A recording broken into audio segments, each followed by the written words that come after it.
Good morning. Welcome to a Tuesday morning, April 20, Brevard County Commission meeting. We have Pastor Tim Franklin in the house, sir, from Freedom Christian Center. Let's bow our heads and pray. Father, we thank you for your infinite wisdom, and we thank you for your presence here in this place today. I pray for this Board of Commissioners, that you would give them ears to hear, that you'd give them wisdom, that they would be able to discern right from wrong and make wise choices. I pray, Father, for each and every individual who will speak, that the desire in their heart and the passion in their hearts would be spoken decently and in order. And I pray, Father, that at the end of the day, we'll be able to all look back and thank you for what's been accomplished and what's been done. We commit this time into your hands, and we give you thanks for your leadership in our lives. In the name of Jesus, I pray. Amen. Amen. Thank you, sir. We have a quorum, so I'll call this meeting to order. I pledge allegiance to the flag of the United States of America, and to the republic for which it stands, one nation, under God, indivisible, with liberty and justice for all. Okay, Commissioners, can I have a motion to approve the minutes for December 3rd? Motion by Commissioner Lober, second. Second by Commissioner Smith. All in favor say aye. Aye. Opposed? Passes 5-0. Commissioner Zonka. I am so excited about this resolution. Charlie, can you come up? Cindy?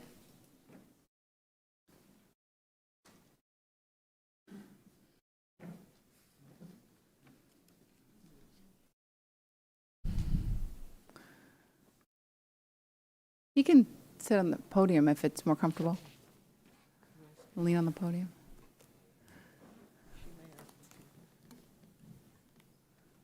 Hi, Charlie. Thank you for coming with us today. Thank you. I would ask you to stay for the meeting, but it's going to be a long one, I think. We're recognizing Charlie for Older Americans Month. I got this nomination, and it was submitted by Judy Healy, and I'm going to try to get through it without any tears, because it's awesome. So she submitted this nomination about Charlie, and she writes this. Let me tell you about Charlie. He is 94 and lives alone in Melbourne Village and can be seen walking the trails there and talking to neighbors. Residents of Melbourne Village all serve on community committees, and so they get to know their neighbors over the years. Charlie's attitude has always been positive. As the youngest child of a farm family in Mississippi during the Depression, he learned early to be a good sport and to laugh off assaults by turning them into a joke. His attitude served him well when he joined the Navy during World War II as a 17-year-old college freshman. He served 2 years in the Pacific until the war ended, so he was able to return to Mississippi, obtain a college degree, marry, and move to Florida. In 1957, he moved his young family from West Palm Beach to Eau Gallie and started an air conditioning business, Tropic Air. For 40 years, Charlie enjoyed business success, but mostly enjoyed going into homes and getting to know the customers before solving their problems. When the company merged in 1998 with Able Air, Charlie decided to continue working as a salesman until his wife's needs dictated his retirement at age 79. His wife, Bess, slowly declined in health due to a long struggle with Alzheimer's disease, which landed her in bed for the last 1.5 years of her life. Charlie had her bed in the living room and kept her clean, fed, and loved with the help of hospice friends until her death in 2011. Charlie was often asked why he didn't just put her in a nursing home, and at the end he would just reply, Bess took care of me for 50 years, and I thought it was time for me to step up and do the same. Charlie continues to attend the church he was a charter member of in 1960, Central Baptist Church of Melbourne, where he and Bess taught Sunday school for 50 years. He also anchored the bass selection of the choir for at least that long. He enjoys the weekly Men in Motion lunch and the fellowship of men of all ages who come from around the area. When Pro Health of Melbourne closed his exercise class, Charlie found another gym for his silver sneaker friends and put the word out. Many have joined him. He is now the top recruiter at the gym. Those who know Charlie know they can count on him to bring homemade ice cream to any party, which is second to none. He claims as the youngest child, he only got to lick the spoon when he had some cream, so he's making up for that now. Resilience and strength would describe Charlie. He has bounced back most recently from a broken femur, injured hand, and most recently a broken shoulder. His return to the gym each time was cause for celebration for his classmates. He is a reader, although not as fast as before since sitting causes sleep. He is self-admitted mangoholic and has a very beautiful tree that yields more fruit every year. He is a Jesus lover and has no fear of dying, but he sure enjoys living. His interest in everyone he meets is evident and meaningful, and his connections to former customers and coworkers continues to this day. And she was proud to nominate Charlie for recognition during Older Americans Month.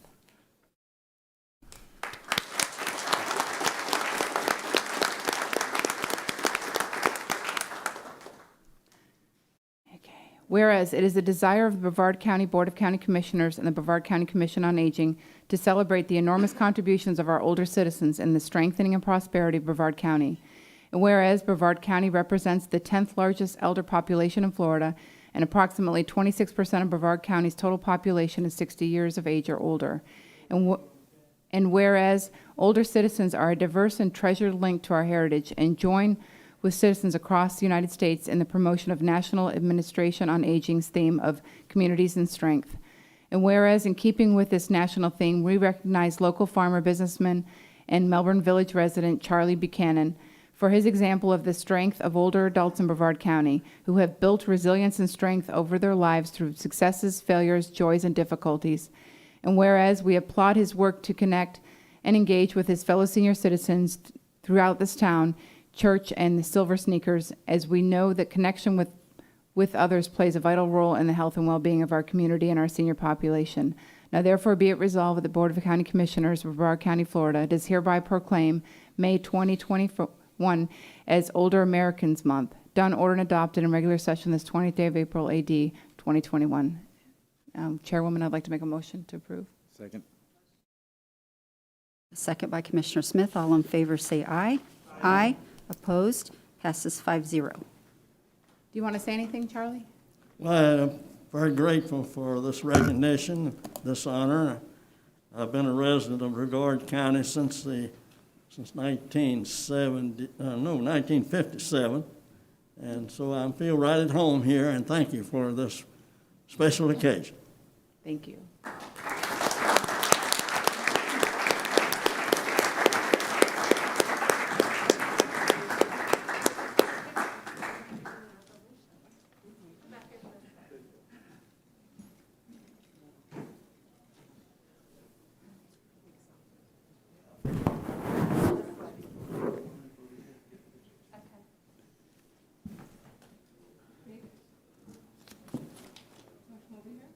Madam Chair, I think it's going to be all downhill from here.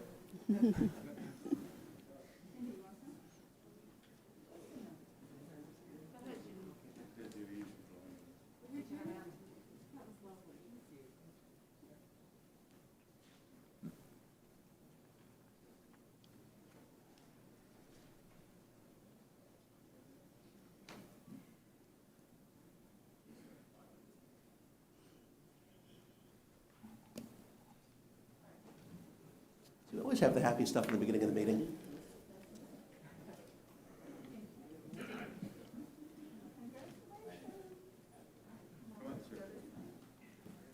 Okay, Commissioners, we're into consent. Does anybody have any items they'd like pulled?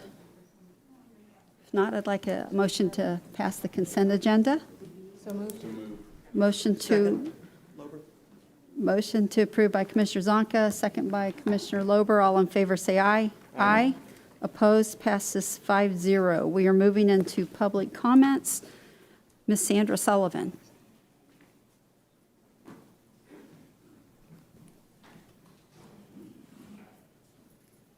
Nathan Slushish will be next, sir.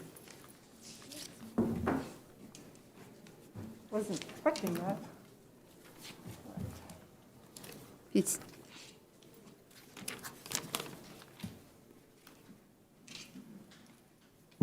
All right, it wasn't all downhill. You got a good hat. Thank you.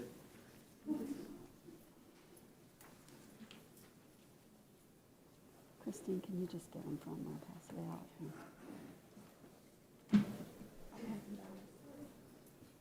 Okay, Ms. Sullivan, she's going to pass. Oh. Nice hat.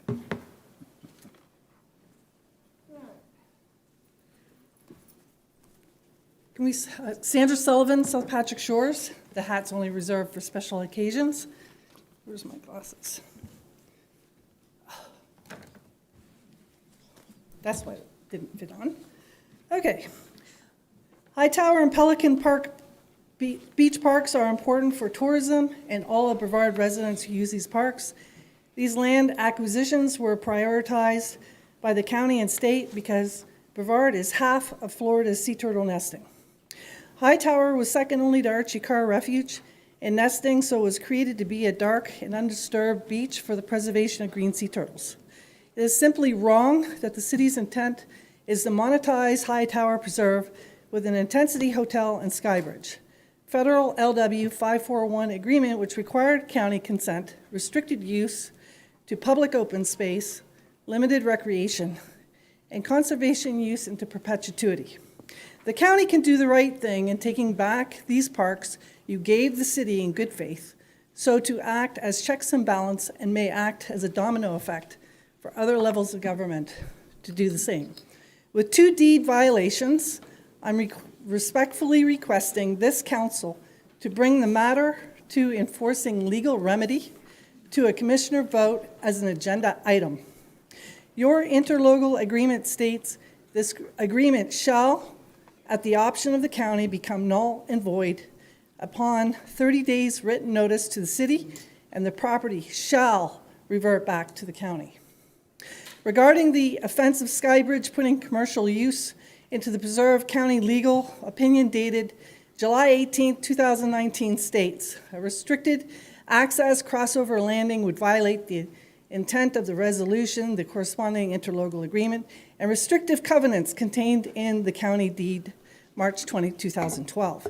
22nd December 2020 Commissioners meeting, I brought up Satellite Beach's differential in parking fees. County legal determined county believes the annual parking pass program violates the terms of current deed restrictions.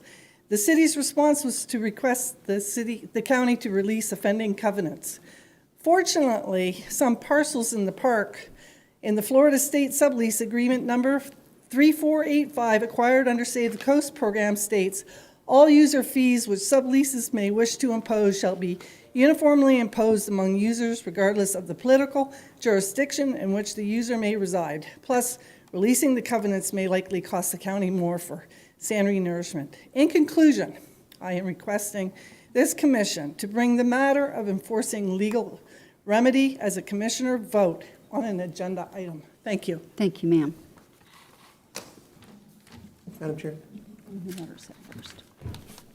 Commissioner Lober. Just real briefly, Ms. Sullivan, I just wanted to give you a heads up. I do have a meeting with one of the city council folk over there, as well as the city manager, to speak with them, and then my office is setting something up with Bill Posey. I can tell you that by and large, when it comes to what specifically is done with particular parks, my general rule of thumb is I'm going to leave it up to the individual commissioner in whose district the park happens to be located.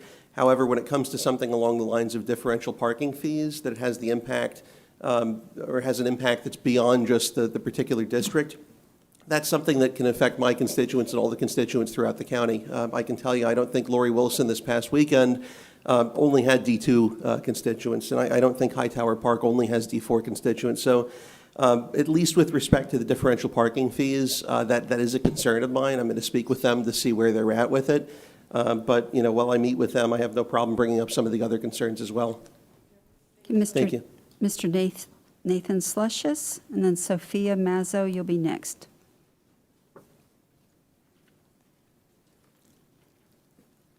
Good morning. My name is Nathan Slusher. I live at 860 Allendale Street in Titusville.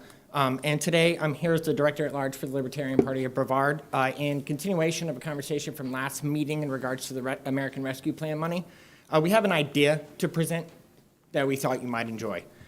First and foremost, the Libertarian Party of Brevard believes Brevard County to be one of the best counties in our state, and we would like to not see us accept federal money that comes with strings attached. However, If the commission does not believe in refusing it, then we have an idea that may help us stay strong. We did ask ourselves how this money could be used to help our citizens without being a direct cause of inflation, and the answer we came up with is focusing on our small businesses. At the last meeting, the county manager explained that we could use this money as revenue replacement, so we'd like to suggest the idea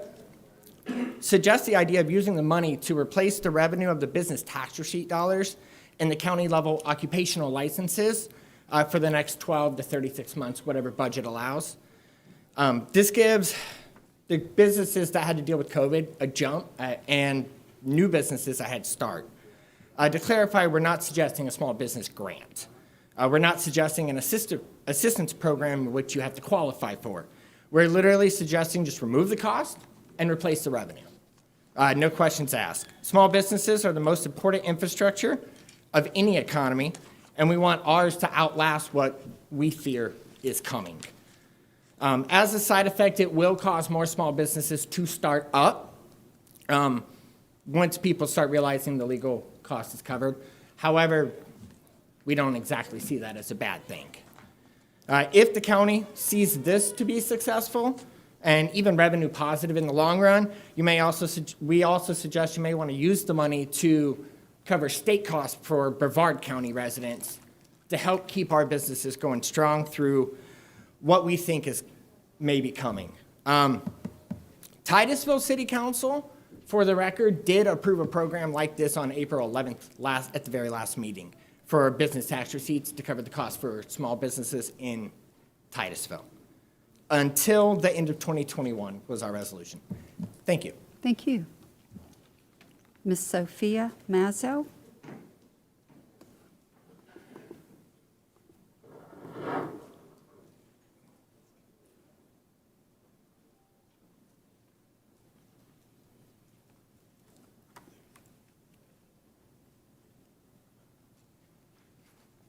Hello.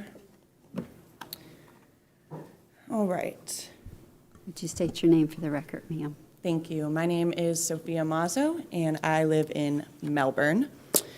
It's going to be a little tough, so bear with me. On November 13th, 2020, Deputy Santiago Miranda shot 2 teenagers in Cocoa. Those boys, baby boys, were AJ Crooms and Sincere Pierce.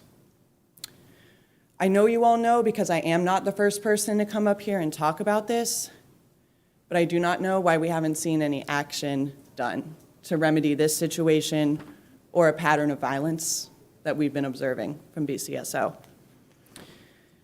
Ideally, you respect your constituents enough to hear their concerns and take action on their behalf. But at a minimum, you respect their right to breathe, no? We still don't have answers. The FDLE has turned over the case, yet nothing from State Attorney Phil Archer. Deputy Santiago Miranda, someone who shouldn't even be on the force, is still on administrative leave. So this means that taxpayers, including the family of AJ and Sincere, are still paying to employ someone who's repeatedly been reprehended for violent behavior, yet still wore a badge as he gunned down 2 teenagers. I can only imagine the pain AJ and Sincere's families are feeling. I have seen some of it firsthand. In fact, Miss Cynthia Green, grandma to one of the boys, did give an emotional plea at Cocoa City Council last week, and they decided that they're going to write a letter to the state attorney's office requesting answers for the family and the community. So ultimately, I'm here to ask you, can we count on you to do the same thing, to write a letter for us to the state attorney on behalf of AJ and Sincere?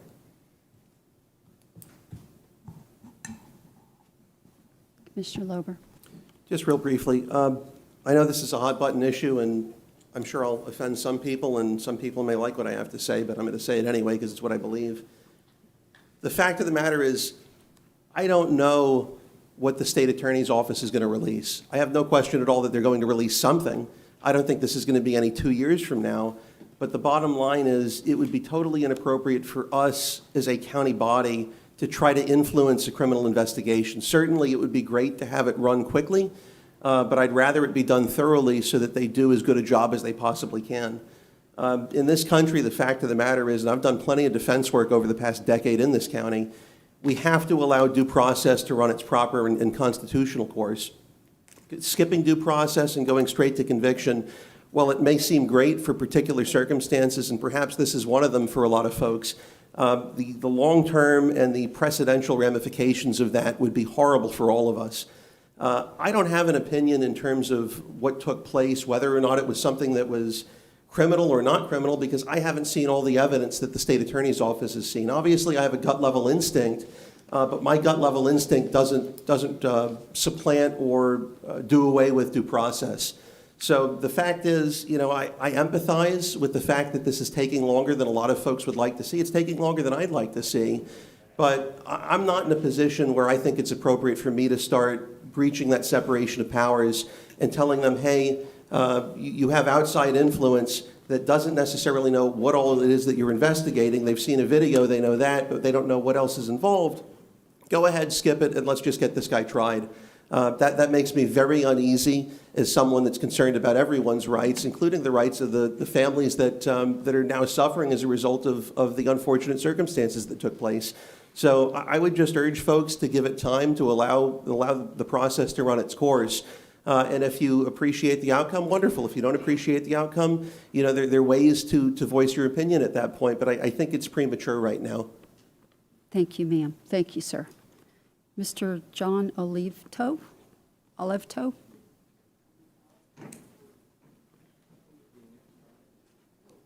And then Mrs. Oliveto, you'll be next, ma'am. Okay, y'all want to speak the same 3 minutes? Okay.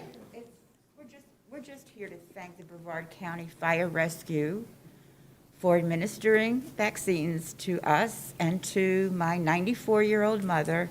It was very frustrating for me to get on the website. Sometimes I had 3 devices going at one time to get on and register, but we were treated so kindly and so professionally by the people at the facility where we had our shots. And they had wonderful personalities. They were very efficient.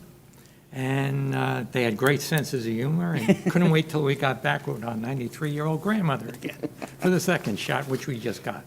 So thank them all, fire department. Thank Okay? you so much for that. We're a little proud of them ourselves. Yeah, Yeah. yes. Thank All right, you. thank you. Okay, thanks. All right, we're moving into public hearings, item H1. Commissioner Smith, this is your district, sir. Yeah, I've given this a lot of thought. I've talked to an awful lot of people. I have mixed feelings about it, but I'm going to support it. So I'd I'll like go to ahead make a and second motion to approve. Okay, we have a motion to approve and a second by Commissioner Lober. All in favor say aye. Aye. Opposed, passes 5-0. Item H. Yes, sir. I'm sorry, I didn't see your light, Commissioner Tobias. Thank you. I looked at this, and I agree that obviously voting in the affirmative, but I would like, with your indulgence, staff to examine code and bring back options on eliminating the requirement for the board to make the public interest determination if they've done the work to find out that the ancillary structure causes no negative impact on the lagoon. I've been aware that on a private residence, it's not necessary to come to us.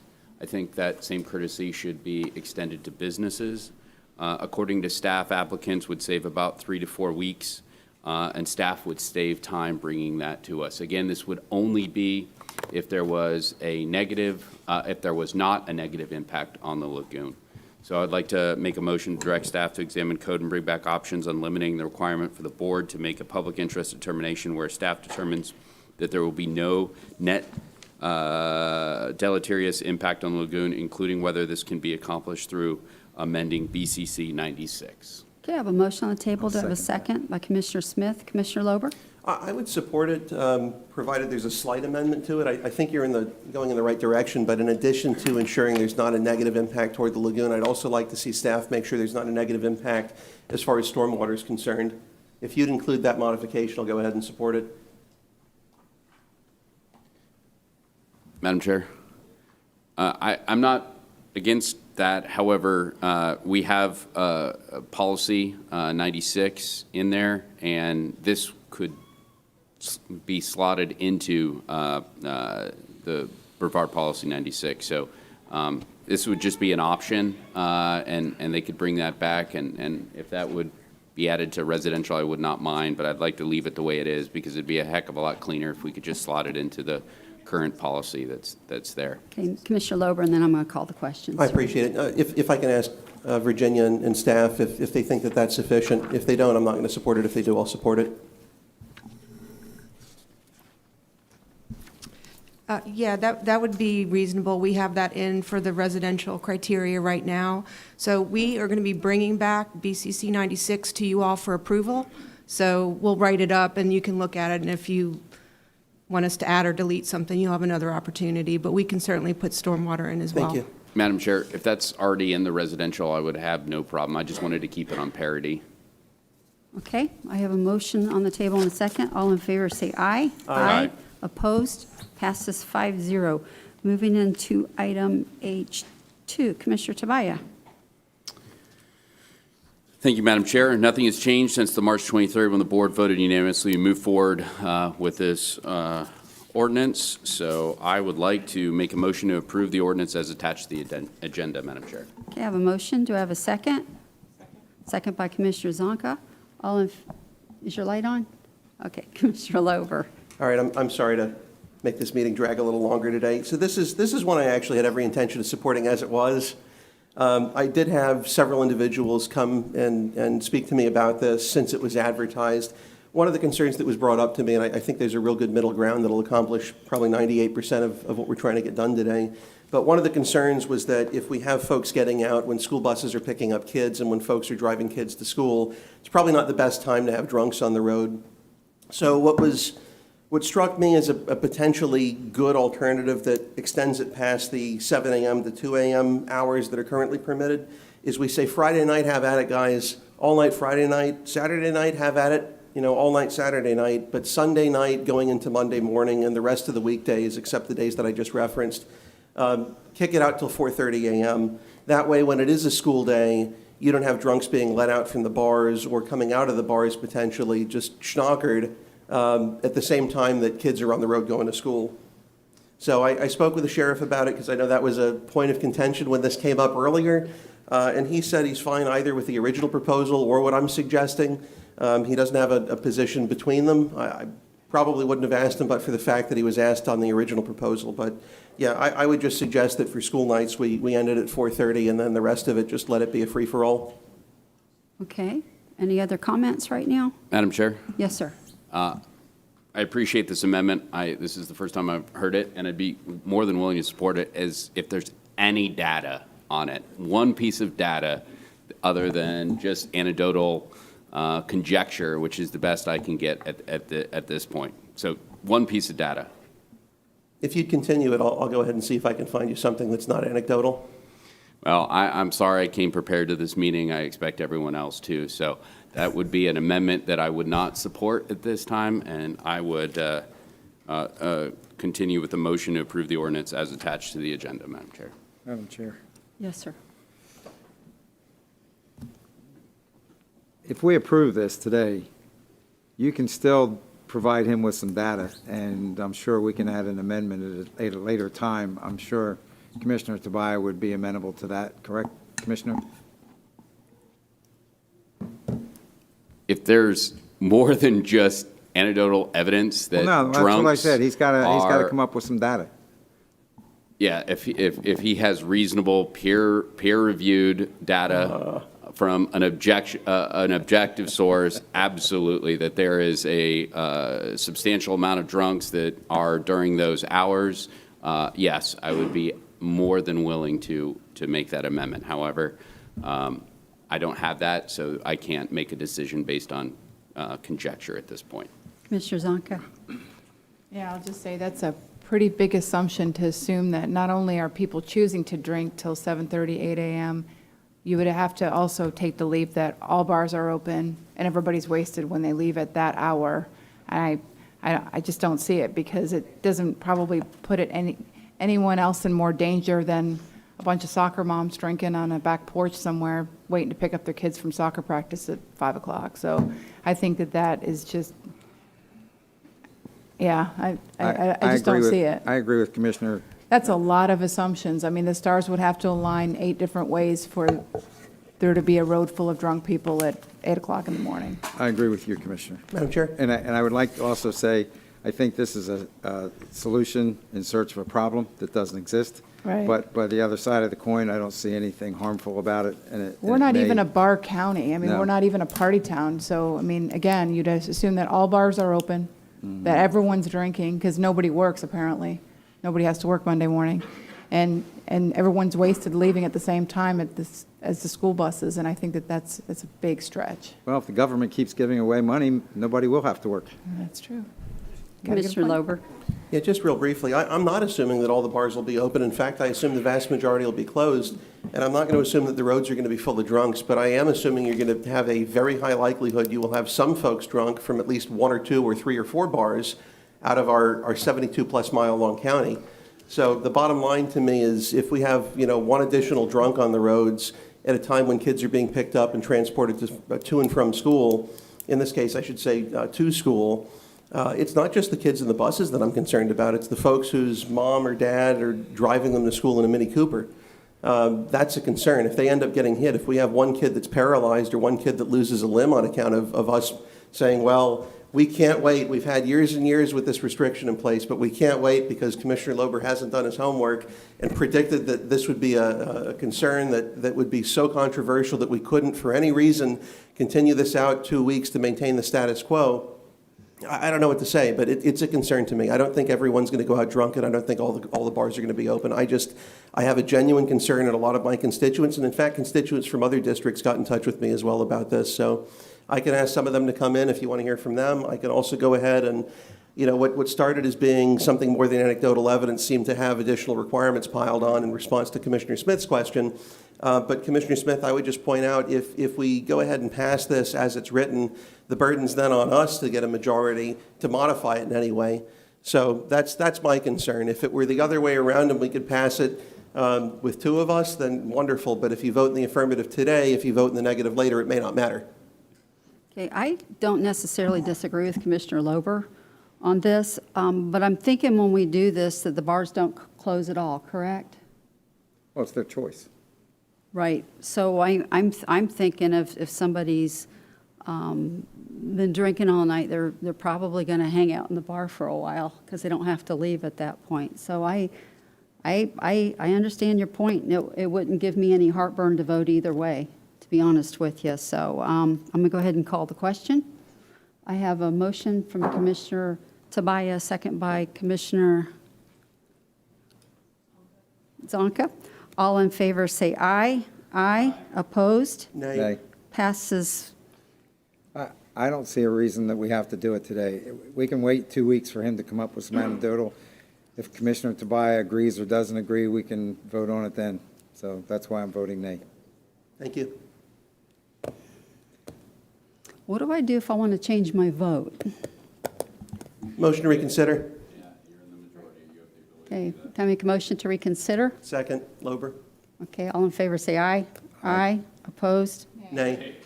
Okay, passes 3-2 to reconsider. Can I have a motion? Oh, I'm sorry. As to the motion to reconsider, I meant to vote. I apologize. Commissioner Lober voted nay, so Okay, you guys are confusing me now. your vote to reconsider was turned down. I apologize. I meant, Because he I voted incorrectly. Madam Chair? did vote incorrectly on that. Yes. Madam Chair? Thank you, sir. A vote to reconsider is procedural, and as the chair, I can just do it. will, if you make that motion again, I'll change my vote to allow for reconsideration. Thank you, sir. I try to stick by Robert's rules, but I'm not always real good I'm at sorry, them. I screwed that up entirely. Okay, okay, have a motion to reconsider? So moved. Second. Motion and second to reconsider. All in favor, say aye. Aye. Opposed? Passes 4-1. So we're going to reconsider the vote. Can I have a motion for this item? So moved. Oh, No, you've got to pass the gavel to someone else and then make the motion yourself. I have to make the motion or somebody else can Or make the unless motion? someone else wants to make it, but you only have these two folks. Vice Chair? This is okay. Well, we do a modified Robert's Rules of Order, obviously, because you're stuck with me. So Amen. You can did a I- good job. Thank you, sir. Can I have a motion to approve No, or you disapprove? make the motion. No. Okay. Yeah, Well, what- because you're no longer chair. So Yes. You make the motion. So looking for a motion of Okay. something from Thank somebody. you. Anything, so we can move on from this. I'm glad we're all friends. Would y'all Yes. want me to just to move to table it? I am, Or how do you want to handle it? 'Cause That's I think- probably better. yeah, let's do that. Is that all right? Okay, so I'll go ahead and move to table it and essentially set aside the earlier vote that we had with respect to this. Would that work, Ms. Bentley? Yes, we need a date certain because it's an advertised ordinance. Okay, what's the next date that we can do this realistically? Next meeting? Madam Chair? How long does that give me? 2 weeks. Is it a full 2 weeks? If it's a full 2 weeks, I can make it happen. Madam Chair? Yes, sir. Commissioner Tobias? Sorry, yeah, sorry. We're both women. The women are running it. Ms. Bentley, may I ask you a question? Sure. Ms. Bentley, how much extra will this cost to advertise? Again, will there be any additional costs associated No, with this? your ad is very broad, so you can make this amendment without a new ad. Thank you for doing it so broadly. I appreciate it. Okay, so I have a motion by Commissioner Lober to Continue it out to the date that was identified by table Ms. Bentley. until May 4th? 4th. Do I have a second? Second. Second by Commissioner Smith. All in favor, say aye. Aye. Any opposed? Nay. Motion passes 4-1. Thank you. You are okay. Commissioner Tobias, thank you for all the help on that. We're Sorry, moving. I know. Moving. Ay, ay, ay. We appreciate that. Item H3.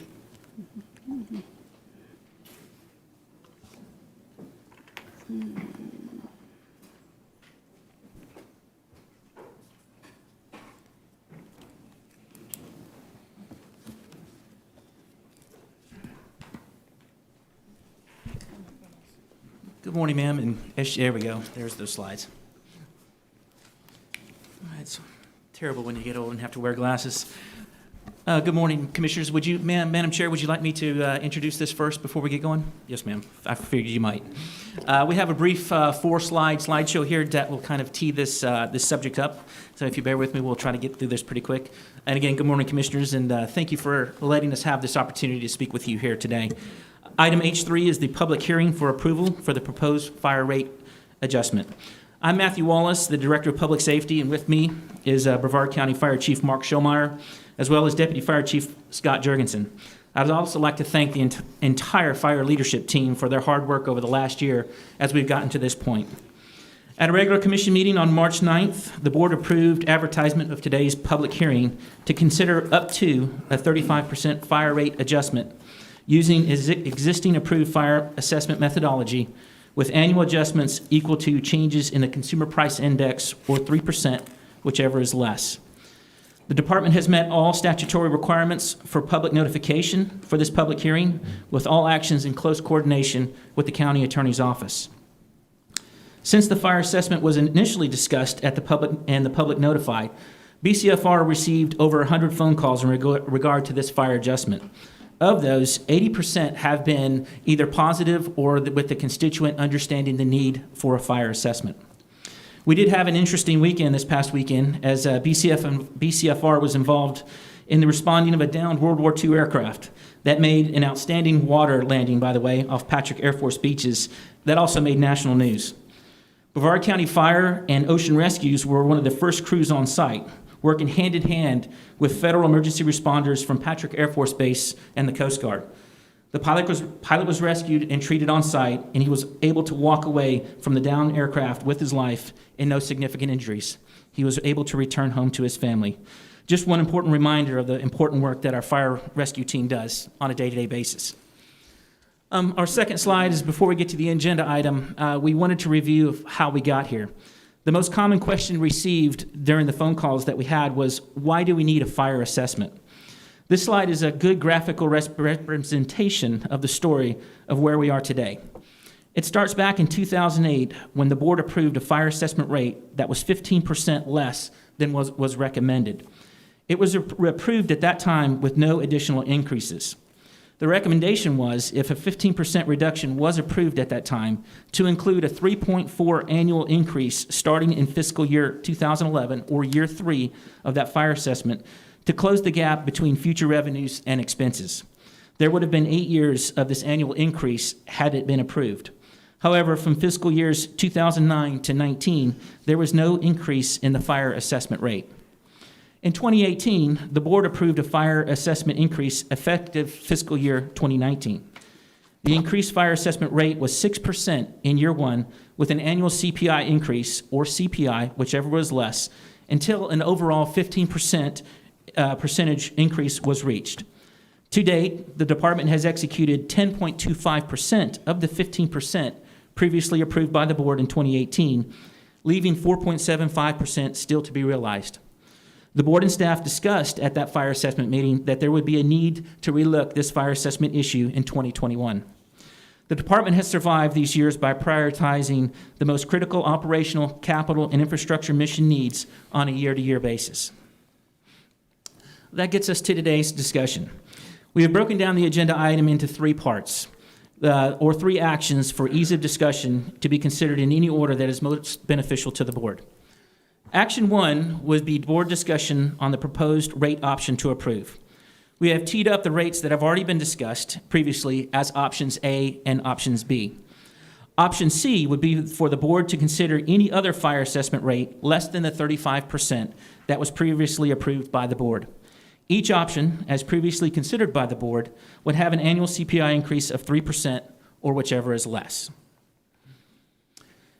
Based on recent discussions coming into this topic, the board may wish to consider allocating revenue replacement funds that may become available through the American Rescue Plan Act. Across the staff, this amount would estimated to be about $8.5 million. Allocating this amount, or the $8.5 million, would reduce the determined fire assessment rate by 4 percentage points. This aggregate amount would essentially be the same over the 7-year period as compared to a higher fire assessment rate adjustment. The department would allocate these funds incrementally over a 7-year period to cover those needed requirements.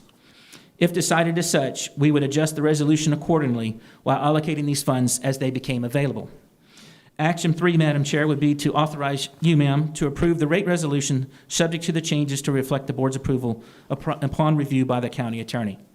Again, board, thank you for allowing us to have this opportunity and this discussion today. Both the fire team and I stand ready to answer any questions or any concerns that you may have. And again, we just want to thank you for your time.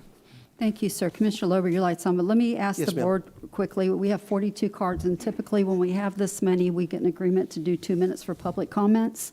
So And moved. then, okay, have a motion to, and a second by Commissioner Smith. All in favor, say aye. Aye. Aye. Opposed? Passes 5-0. Commissioner Lober, sir. Just a few thoughts on this, and I know for the constituents in D2 that reached out to my office, either all or at least all of them that reached out at least 24 hours in advance, got pages and pages from me on why this is necessary, why it's unavoidable. None of us up here want to increase cost for the folks that live here. It's not politically beneficial for us. It's not something we enjoy doing. Those of us that are paying into the millage, and it probably is all of us up here, I would imagine, none of us want to pay more than we have to. It's not something that anyone's taking lightly, but as you saw from the graph, starting at over 14 million and in roughly a dozen years, dwindling it down to $1 million, puts us in a horribly precarious spot. We have one bad storm or one major natural disaster, we're out. I mean, we're in the negative, we're in the red. We need to roughly quintuple what we have in reserves to get back to an area where there's any level of comfort realistically based on what other agencies do. So to do that, we're not going to reach that doing what we're doing. There is no more money left in reserves. We've got, like I said, $1 million, which is not enough to continue reserve spending. Unfortunately, the can has been kicked down the road for a dozen years at this point, and it's up to us to either do the minimal amount necessary to kick it down the road again and leave it in some other commission's lap, or to do the right thing and get us in a sustainable spot. I had a constituent write to me and tell me that this is something contributing to them being taxed to death. I appreciate that this is something that does add to the cost of living for everyone that's going to face it. But the fact is, and I don't know if we're going to have any firefighters throw cards in and say this, we are, for a lot of the crews, at the bare minimum that a lot of the national organizations recommend. And some national organizations, from my understanding, were below the bare minimum for number of emergency responders or first responders that are on the crew. If we cut them, quite literally, you're not going to be taxed to death. You're going to be dead because we don't have proper crews. So that is something that's a very real concern for me. I can tell you that additionally, there are infrastructure concerns that this would help us with. There are huge attrition concerns between years 0 and 10, with a particular emphasis between 0 and 5, where we're losing first responders left and right. One of the district chiefs, in fact, and not even in my district, sent me either, I think, through Facebook message or a text message showing where one of the other police chiefs or fire chiefs or district chiefs from a competing organization was joking about us training them, recruiting them, and then being stolen and pried away by the other county because they actually pay competitive wages. No one up here, to my understanding, is looking at making this a luxurious destination department, so to speak, where people are coming from all over the country in order to make use of the wonderful benefits and the ungodly salary that we're paying. We're looking at getting ourselves at least in the middle of the pack. I get that we're in the middle of COVID. When I brought up the idea of using some of the ARPA funds to offset the impact, it was because I appreciate that we're in the middle of COVID, and I do appreciate that our commission chair, Commissioner Pritchett, did speak with county management and came up with a sort of an amendment or a modification of that, where we would apply it across the 7 years. Wonderful. I'll tell you that, if I end up being the guy to make the motion at the end of this, included in the motion to go forward with an increase, an inevitable increase, is going to be that we use that ARPA funding, the stimulus dollars, to that maximum $8.5 million amount to offset whatever we can offset. So if it's going to be a 35% increase otherwise, that would be a 31% increase in effect over the term. What I can tell you is the percentage is high. It's very high. But there's a cost of doing business. Nothing has gotten cheaper over the long run here. Personnel, we're not competitive with wages, as I've mentioned. So if you look at the percentage, it's important to factor in and to keep in mind that we were not competitive at the beginning of this. We're not competitive now. We had an artificially low rate that we were charging because of that pattern and practice of reserve spending. But for that, it wouldn't be anywhere near this percentage. So because we've essentially paid less than what it costs to sustain that department and to sustain current levels of service, it's a higher percentage increase. If we paid or we charged in the county what it actually costs just to maintain the level of service that's been received, it wouldn't be as high a number. So the percentage, I know a lot of folks are fixated on the percentage, and I get it. It's a high percentage. It's a sensational number. But if you look at what the end cost is, if we implement even the full 35%, it's still less than a lot of the competing areas are. So I think it's important to bear in mind what this will actually cost us. And I'm just going to take a minute because I know a lot of the folks that took time out probably are negative toward this. Most folks that are happy with how things are going do not take time out of their day to come to a 9 a.m. meeting. And I appreciate that. I got an email, and I'm just going to read it, at least in part, if Madam Chair, if you'll permit me a moment. So I received an email that was sent to all the commissioners by a constituent saying, since I'll not be able to attend the April 20th meeting, I wanted to send you a letter to express my opinion on the matter of a 35% increase in fire assessment. Although my husband and I are on fixed incomes, we're in favor of the increase. We live in a 2,700 square foot home. The increase for us would be a little over $100 for the year. That increase only amounts to an extra $8.60 a month. After reading most of the 27 pages of information on the fire department summary, it seems rather evident that that the need is great, and contributing that little extra would have a considerable, long overdue impact. She goes on to say it's astounding how many calls are processed by dispatch and how many emergency response units are then deployed. In the past 2 months, she talks about her neighbor having had 3 responses. I'm going to skip that in the interest of time. She goes on to say that the health and safety of our communities should be paramount, and we should have well-trained firefighters. The equipment they use should be up to date, not 30 years old and requiring expensive repairs. Of note in the summary is the reference to attrition and the difficulty recruiting firefighters because the pay is higher elsewhere. I think the term used was, and she quotes, competitive wages. If we want to have well-qualified members of the fire department, it only makes sense that they should have pay that is at least commensurate with other counties. And then she goes on to talk about the risk of burnout. But that's essentially the very Cliff Notes version. Anyone that's interested, regardless of which direction this goes today, that wants to get copies of the documents that I've sent out to my constituents, whether you're in D2 or otherwise, I'm happy to send you what justifies it to me. The one item that I really didn't focus on in the responses that I provided my constituents, but that does, again, bear worth mentioning, is the fact that we need to get the reserves up. Even leaving the reserves where they are is perilous. If any of the other commissioners have a question, I certainly urge them to ask either Chief Scholmeyer or Colonel Wallace about that. But having $1 million in reserve for a county with 600,000 people that's over 72 miles long I don't know that I'd go as far to say is it's insane, but it's incredibly dangerous for us. So I'll shut up. I know there are probably a lot of folks that have something to say or things on their mind, but that's where I'm at. Begin public comment. Commissioners, I'm going to ask that we allow the public to speak, and then we'll have discussions about the speakers afterwards so we can get through the cards. Ms. Linda Spearberg, you're first, and Mr. John Cooper, you'll be next if you want to start preparing. If you would come up and state your name and your address for the record, that would be wonderful. Hello, my name is Linda Spearberg, and I'm from Cocoa Beach, Florida. I'm here to thank the fire department for everything that they did for my husband last April. He went into cardiac arrest, unbeknownst to any of us that he had thrown a blood clot into his heart. In the process, their team revived him 3 times, gave him 7 vials of epinephrine, and did an incredible job. There was one of my neighbors who was a retired ER nurse was amazed. She said she had never seen the kind of response that they gave. And this is what we need in our county. This is the sort of thing that makes us special. So I want to thank you for everything that you did for my husband. Thank you, ma'am. Yes. Mr. John Cooper, and then Mr. Heffelfinger, you'll be next, sir.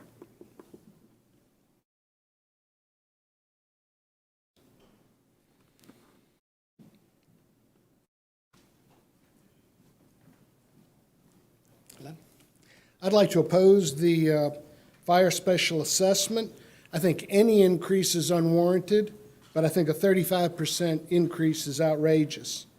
I'd rather take the $200 that is proposed that I spend each year and buy fire extinguishers for my home, upgrade my own home fire system, rather than paying for a service that I've never once used in my 65 years of life and I don't intend to use.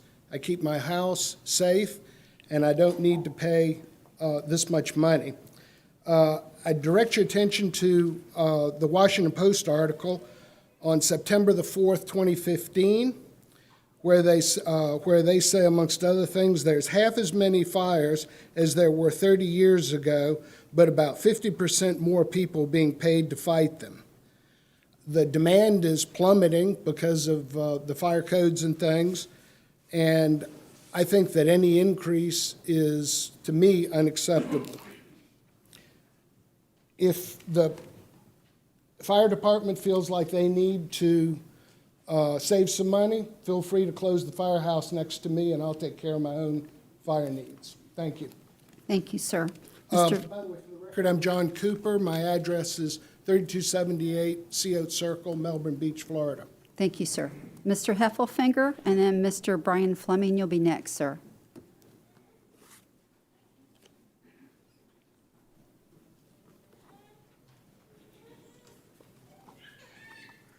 Good morning. My name is Rick Heffelfinger, 2000 Juniper Drive, Cocoa, Florida. I've been here before about this. I oppose it only because it just seems like an incredible high number. I realize that there may be some problems with the firefighters' salaries, and I'm sensitive to that. What I did was I made an alternate proposal of 15%. And that sounds like, 15%? They were asking for 29 and 35. My 15% is a little different. It's a 15% to the community, to the taxpayers, but I would also like to throw in, as a little bonus, the equivalent of 5% in money from either CARES or the stimulus money. So just give them a lump of cash that allows them to pass out 5% salary increase, not increases, bonuses, to encourage those young guys to have basically a sign-on bonus, maybe a follow-on second-year bonus. It's not giving them a base increase, but at least it's giving them something to try to hold them there. The 15% is quite a lot. It's quite a lot of money when you talk about the size of the assessment today. It's a big lump of money, and if I'm not mistaken, it gives you about 9% of growth across the entire budget, salary budget. So I think there's plenty of money in 15%. The 5 is an extra. It gets you up to the 20. Now, why do you say, oh, 20, but he's still low, 9? Well, all of the infrastructure, the capital, what is it, ICNR, and the reserve, you could fund all of that with money from the stimulus. There's already, I think, 11.9 floating around from CARES left over. I know it was targeted for EMS, I think, but we learned that, I think that was Commissioner Tobias brought up, that those ambulances park in firehouses. So if they've got some money to put into infrastructure, we could fix firehouses with the money that the EMS guys got from CARES. Thank you, sir. So you have my proposal. I appreciate you reading it. Mr. Brian Fleming, and then Ms. Wilton, you'll be next.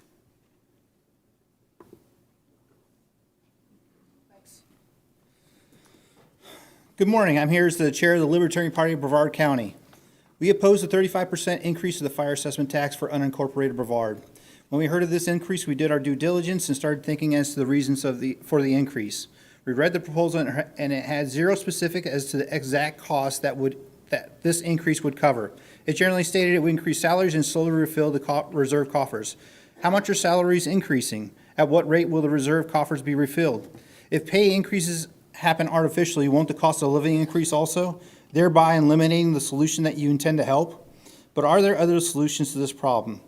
As I understand, unincorporated Brevard includes the municipalities of Grant, Vicaria, Melbourne Village, Palm Shores, and West Melbourne. The Deputy Mayor, John Ditmore of West Melbourne, spoke on the 9 March 2020 meeting, stating that the cost seems to exceed the value of what we're paying for. We have to take a look at doing this ourselves to see if it's more cost effective. And Commissioner Tobias supported this, stating, I think it's very conservative of Westbourne Mayor Hal Rose and the City Council to consider alternatives when the county is looking at raising fees 29 to 35% on its residents and provide no additional coverage. I fully support them in investigating what's best for their residents. This commission needs to work within its set budget. As a platform, the Libertarian Party is against aggressive taxation, but it seems we are giving more breaks to businesses than to residents. How many businesses in this county do not pay the fire assessment tax? There is a motion to approve a tax break for Dark Storm to entice them to move their HQ to Brevard, but who makes up the difference for their services? Since we are a party of solutions and not just complaining, here are some possible solutions in no particular order. Transfer fire support from unincorporated to West Melbourne. Perform a financial audit of the fire department and see where spending can be reduced or cut. Perform a services audit of the fire department and discover where services can be reduced or cut. Stop handing out I just got 2 more. Stop handing out tax abatements to new developers and business, and research privatization of larger areas of coverage. Thank you, sir. That's in Scottsdale, Arizona. Thank you. Thank you. Ms. Welton, and then Mr. Welton, you'll be next, sir. If you guys would remember just to say your name for the record, that would be wonderful. My name is Jeannie Swaney Wilton. I live at 599 Violet Avenue, Northeast in Palm Bay, Florida. July 27th, Dennis gave me my engagement ring. July 28th, Dennis had a heart attack, full cardiac arrest. We've never had any heart problems before that we knew of. I gave him CPR until the paramedics came. If it wasn't for the dispatcher and the Brevard County Fire Rescue Engine 83, my husband would not be here today. I could only do the CPR. The men and women of the rescue team stabilized him and brought him back to life with their equipment. And then they transported him to the Holmes Heart Center, which he spent 18 days at, and had triple bypass surgery because he had 3 arteries that were blocked. My question for the commissioners here today is, how much is a human life worth? How much is it your wife, your husband, your daughter, your son? These people are out on the roads all the time. I understand that you deal with budgets, but 35% is nothing when it compares to your human loved one. Their budget should be increased at least 35%. What's $100 a year per family when you could have lost your loved one? I just met Dennis, and he is the love of my life now, and he promised me 20 years, and I told him when I was doing CPR, you promised me 20, and I want those 20. They have their service is phenomenal, their dedication, and them being there that day to help me was, I could not ask for anything else. They were outstanding people. I thank God and the men and women who were there that day to help me save who is now my husband, Dennis. Thank you. ma'am. Mr. Wilton, looking forward to hearing from you, sir.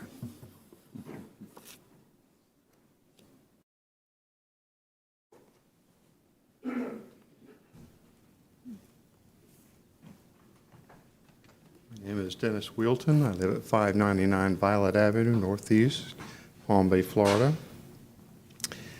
As has been related, I suffered a cardiac arrest. Fortunately, my wife was there to keep me on a thread until the distinguished individuals showed up with their technicians and their equipment and brought me back. I can honestly say that it's much nicer on this side of the grass than the other side, because I was on the other side. I actually died. And for those of you who have your... Sir, I'm going to need you to address the front. For those of you who have your fire extinguishers to save your house, I wish you luck. However, that wouldn't have worked in my case. I am very fortunate that you have a crew who are dedicated and skilled, who actually do care. Otherwise, they run to the sound of death and destruction. Not easy to do.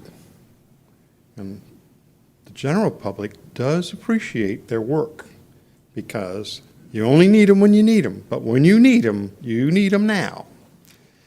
The proposed increase, you guys you were just unlucky. You made a paradise. People keep coming.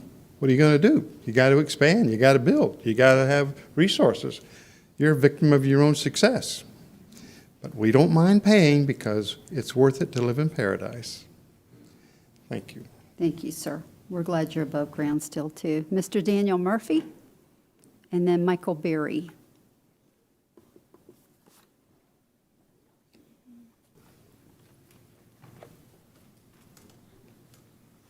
Daniel Murphy, 1442 Bayshore Drive, unincorporated area of South Cocoa Beach.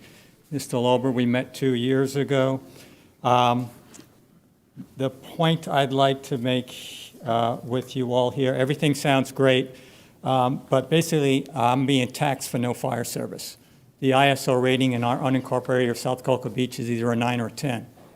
And what we would like to see done is for the money that we're paying to have service. The city of Cocoa Beach, we have contacted, and they're offering an autoimmune response.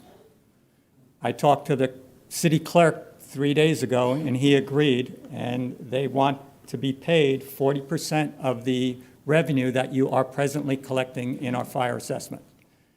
So that leaves you 60% for them to use, and they'll agree. They want to hire 3 firemen, and they'll have an auto response, and all the good words that all these people say that they come and they save lives and they put out fires will work. Right now, it's a maybe. We have lost 2 houses, and I've been there for 30 years, that were complete losses. And this fire service comes from Satellite Beach. It's 7 miles away. And the only time Cocoa Beach will respond is if they ask for help. And that's just a human intervention, and to me, it just takes time.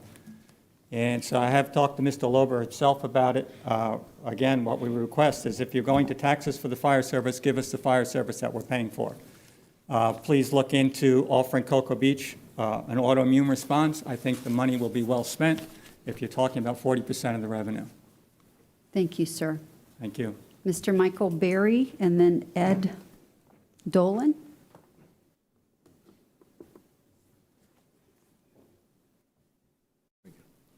Morning. My name is Mike Berry. I live at 1527 Cypress Trace in Suntree. I would just, sort of as an anecdote, if I went to my wife and I said, hey, honey, I need a 35% increase on my monthly Mad Money stipend that, you let me spend, she'd say, what do you want the money for? And I'd say, well, over the past 10 years, you probably should have given me more, so I'm trying to make up for it now. And again, she would say, what do you want the money for? So I think in the letter that the commission sent out, they remarked on the fact that the monies weren't really accounted for. There was no audit. There was no supposed budget and budget items. I spent 30 years in the Army and 15 years as a senior executive with the Defense Intelligence Agency. In every unit in the Army I was in, and every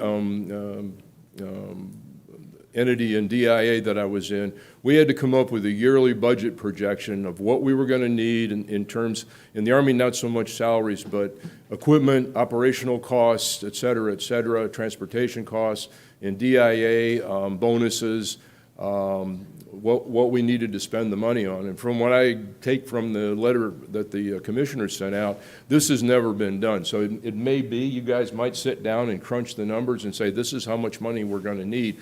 But I think to justify a 35% increase, that ought to be done and it ought to be made public. And they ought to say this is what we need and this is what we're going to spend the money on. Because we don't know right now, based on the letter you guys sent out, if there was any fraud, waste, or abuse. There was what, $35 million, and then $1.5 million for the COVID.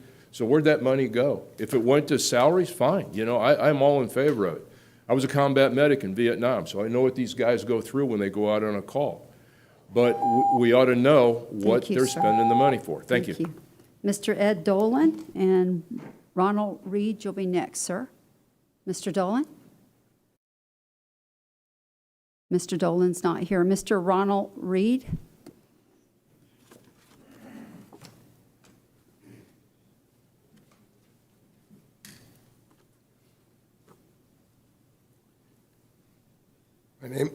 My name is Ronald Reed. I live at 960 Glen Abbey Way in Baytree. My concern is very simple. When I see a 35% increase in anything, I know my Social Security check hasn't increased 35%. My 3M pension check is flat. Now, I've been very good investing, so yes, I'm a millionaire now, but I've invested aggressively my entire life. But when I see 35%, that tells me as a former businessman that up to this point, somebody hasn't been doing his job. Now you're trying to make up for sins of the past because of whoever is allocating this money to these poor people hasn't been doing their job for what, the last 10 years? Now all of a sudden we need 35% increase. And it may be justified because the letter didn't go into the detail. I would love to see the detail of where the extra money is going to go. Giving any government body a chunk of money is crazy. It's beyond stupid because the evidence is not good. Look at all the history between federal, state, local, mismanagement, and we're going to see more of it. So I hope that maybe the money is justified. I'd like to see justification and why it's that amount. Thank you. Thank you, sir. Ms. Margaret Richardson, and then Mr. Rodney Richardson.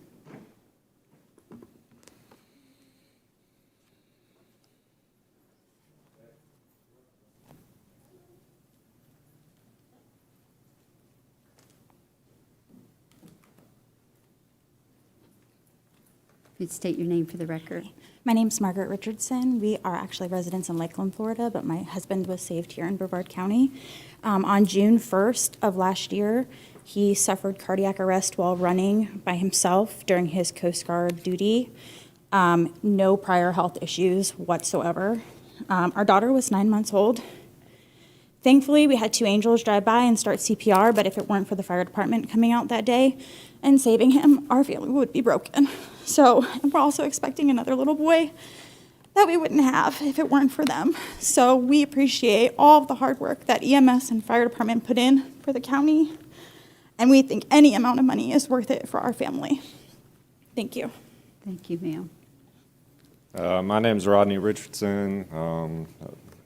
My wife pretty much summed it up there, but if it weren't for the brave men and women that day, I wouldn't be here.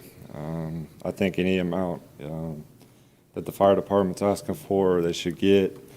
Anybody that stands up here today and says they shouldn't get it is ignorant, and they shouldn't even be here today. Thank you very much, and have a good day. Thank you, sir. We're glad you're still here as well. Mr. Nathan Slusher? Madam Chair, I'm hesitant, I just just because I have would 44 like a cards. qualification that people that get up here, no matter what they say, are ignorant, and that we should be very thankful for their time. So I'm just. Thank you, sir. I certainly don't want. Thank you. Mr. Nathan Slusher? Then Dara Moore will be next, please. And on morning. that, real quick, on that note, Mr. Tobias, I do agree with you. I would respectfully ask that nobody gets personal. That's just something we've always tried to maintain in the commission office, so. Especially to speakers. Thank you, sir. Good morning. My name is Nathan Slusher. I live at 860 Allendale Street in Titusville. I'm here today as the Director at Large for the Libertarian Party of Brevard. The LP of Brevard stands against this increase. Forced taxation and forced increase in taxation is never the solution for funding issues. Also, I want to personally bring a aspect to the commissioner's attention that you may or may not be aware of in this, outside of residencies. The Brevard County Tax Collector's website makes note that all property owners in Brevard Unincorporated pay this assessment, including our businesses. The hardest hit areas will be District 4, Vieira and Sentry, District 2, Courtney and 520, and District 1, Port St. John and Mims. Also, as stated on the tax collector website, all of West Melbourne and District 5 homes and businesses are to be affected. I would presume an increase in business costs will be reflected in an increase of cost for goods and services. As stated by Commissioner Smith and Madam Chair at the last meeting on March 23rd, concerns of inflation and rising cost of living do hang over us, and considering we as a county are certainly concerned with that, it would be contradictory to be the direct cause of it. And I also want to make note that the LP formally stands with the fire department firefighters. We don't necessarily think there's an issue. We would like to see them get raises and have better salaries, but I don't believe this is the way to do it. Thank you, sir. Ms. Dara Moore? And then Hans Garcia.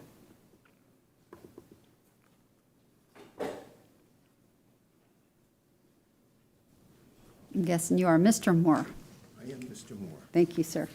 and you pronounced my name correctly. Thank you. My name is Dara Moore. I live at 1452 Vestavia Circle in Melbourne. And I have to say that I'm not here to be against this proposal or for it, but rather to discuss it and perhaps offer my comments that the commission would consider when voting on this. I have to tell you, like most people, when I saw $35 million and a 35% increase, I was shocked, okay? I also believe that the comments made about people kicking things down the road, cans down the road over the last 13 years, not you folks, but people before you, probably is correct, and we're trying to make up for that. But before I say anything, I'd like to say that I appreciate everything that these people do. I spoke to Assistant Chief Klein, and he did a wonderful job to explain to me some of the things that go on in this, are going on in this proposal. I was appalled when I found out the salary range of the people that are in this department or these departments, the first responders all together, cops and firemen and EMTs. The first question anybody asks is, where is this money going? What is it going to be used for? If it's going to be used to improve the salaries and the incentives of these individuals, I think it's good.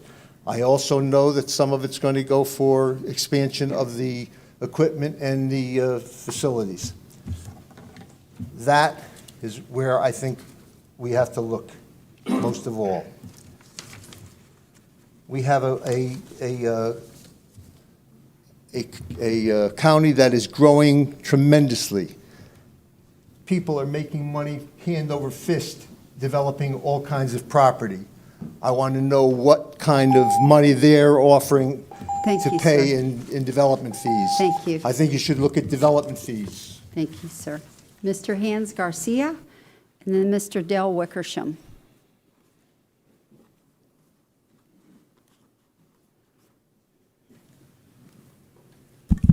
Good morning. My name is Hans Garcia, 1323 Brumpton Place. Thank you for the opportunity to speak today. I live in Vieira East in Auburn Lake subdivision. It's a great community, retirees and families, working families, young kids. It's a great community. Built in 2003, 2004.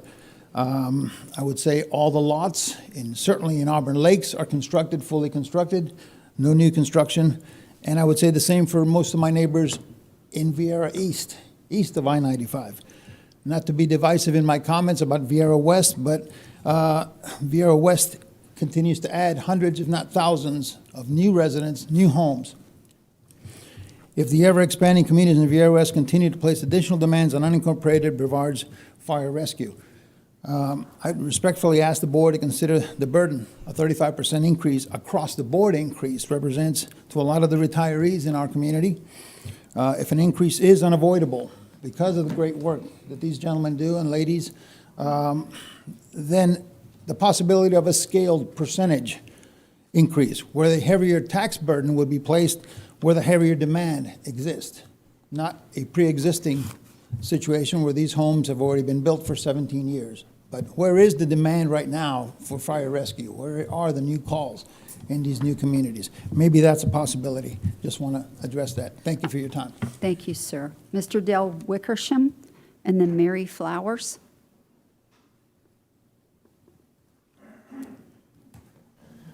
My name's Dale Wickersham, and I live here in Vieira, and I own property over in Merritt Island, too, which is going to be taxed if this goes through.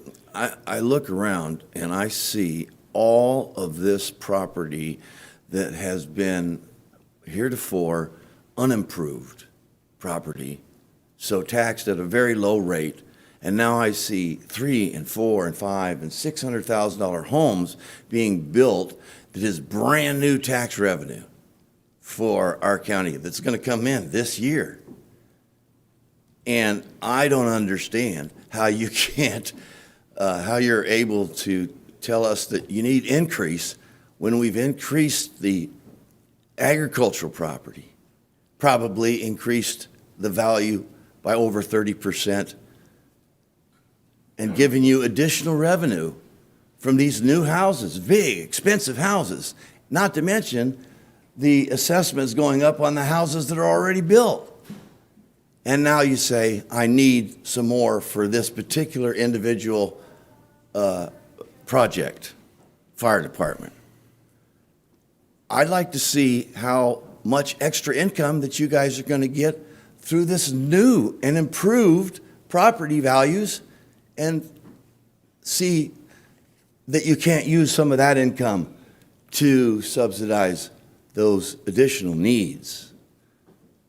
And I didn't see anything like that. So if you could provide me with that, I'm at 1862, a Great Belt Circle in Vieira, 32940, and Dale Wickersham at gmail.com. Thank you, sir. Miss Mary Flowers.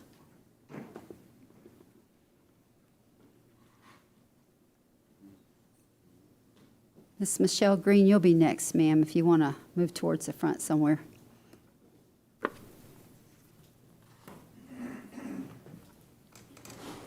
Good morning. I too oppose this tax increase for one reason. When I read your letter that was distributed to the homeowners, it said that the 3% increase, the 3% or such time that the further action is considered by the Board of Commissioners, meaning that you have the option to increase it, change it, extend it. For what period of time, I wanted to know. Is it going to be for 10 years? Is it going to be for 15 years, et cetera? And because I don't know about that, the other people that spoke, but I too am on a fixed income. I'm retired. You know, my income's not going up. It's going to stay fixed. And so 3% today times 10, it's $120 a year today, but it's going to go up to $150 within 10 years. Granted, it's not much money, but what am I going to do without? So that's my biggest concern. Thank you, ma'am. Thank you. Ms. Michelle Green? Michael Savastio, you'll be next, sir, if you want to move towards the front.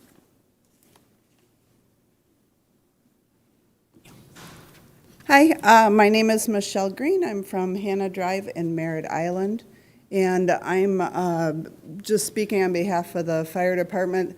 My mother lives with us, and recently she's been bedbound and tried to get up, and I had to call for a lift assist, and I think there's a possibility she might jump out of bed now because they were really cute firefighters that came to lift her up, but they also came out and gave her her vaccine, and so I am willing to get up early in the morning to come and speak, gladly pay 35%, and we're modest income and that sort of thing. So thank you very much for what you guys do. Thank you, ma'am. Michael Savastio, and then Mr. Walter Messer, you'll be next, sir, if you want to start moving towards the front.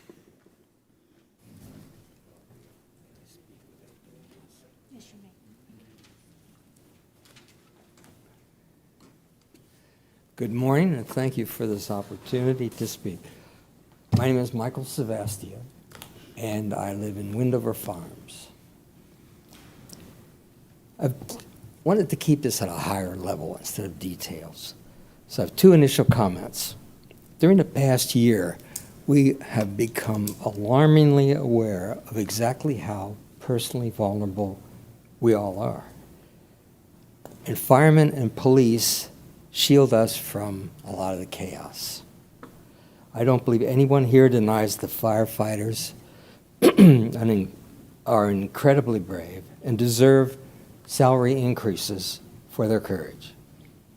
However, with all due respect, I have listened to all the explanations and still do not completely understand how the how the financial issues got this far afield. However, having said that, I don't think there's any purpose in just debating this forever, which will not serve any purpose, and what we should do is focus on minimizing the effect. In this time of economic stress, families without jobs, those struggling to pay bills, and with many just trying to make month to month, the current 35% increase, in my opinion, is not reasonable. I propose that the assessment should be divided into manageable portions. I suggest something like 15% the first year and 10% the following 2 years. And I think that the first 15% may still not be easy for some people. Thank you, sir. Thank you. Thank you. Mr. Walter Messer, and then Ginger Underwood, you'll be next.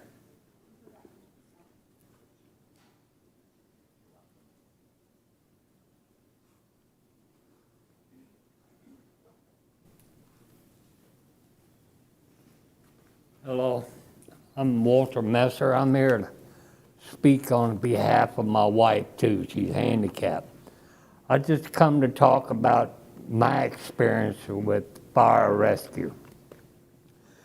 Every time we've used them, they've been professional, they've been helpful, they've been there. On my wife's case, I thought she was having a heart attack.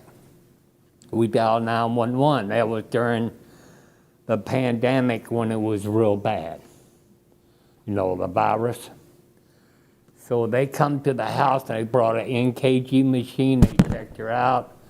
She asked questions, they answered her, they were professional, courtesy, and kind. as far as our experience it goes with them. They had a short, people canceled for the vaccine shot, and we got a call. We rushed right over. They were professional. They sat and talked with us. They did everything in our eyes perfect. You know, very professional, but caring. That meant a lot to us. And that's for Ginger Underwood and Walter Messer. Thank you. I'm good. Thank you, sir. Is Miss Ginger wanting to come up? I'm sorry? Is Miss Ginger wanting to come up? She's... Okay, thank you, sir. Miss Kathleen Malloy? Thank you. Thank you.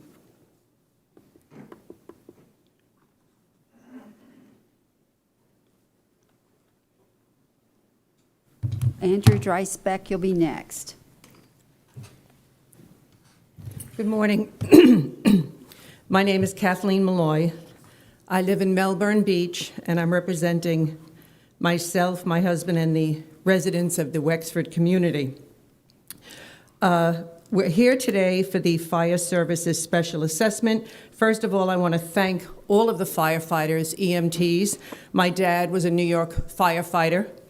I know what they do. He was captain of Company 2. What I'm here today for is because I received this letter dated March 19th of this year, as did my neighbors and friends. Special assessment equal to the consumer price index, 3%, whichever is less, yada, yada, 3%. So I was simply doing the math. So on the other side of the page, they talked about my current assessment levied, $245. The new would be $331, an increase of $86. That's fine, except it's not 3%. It's 28%. So I wanted to know, I was coming today to ask you, how do you do your math? But then this morning, your TV said increase up to 35%. That's the first I've heard of that. Now, most people are not even going to read this letter. There's so much on it. But I did. I read the letter. Did I go online? No. A lot of seniors don't. I normally do. The bottom line is I'm looking for true transparency, not funny math. I believe a 35% increase should perhaps go on a referendum ballot. Do these people deserve the raise? Absolutely, probably more. But you need to tell us 35% in writing in this letter, not something 3% CPI, big deal, 3 cents out of $1, not a biggie. You need to tell the truth. Thank you. Thank you, ma'am. Mr. Andrew Dreisbeck, and then Mr. Michael Bramson.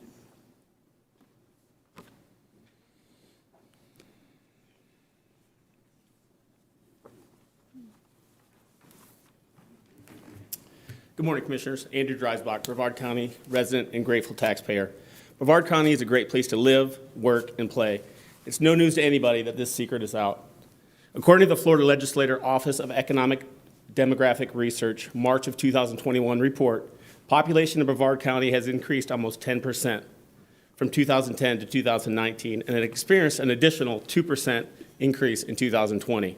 According to the same report, Brevard County has projected to increase another 5% by 2025 and continue its growth over the next 20 years as reported. As it relates to the proposed fire assessment increase, I'm not only in support of this increase, but also feel it is absolutely necessary. It's going to keep us up with the growth and development of our county.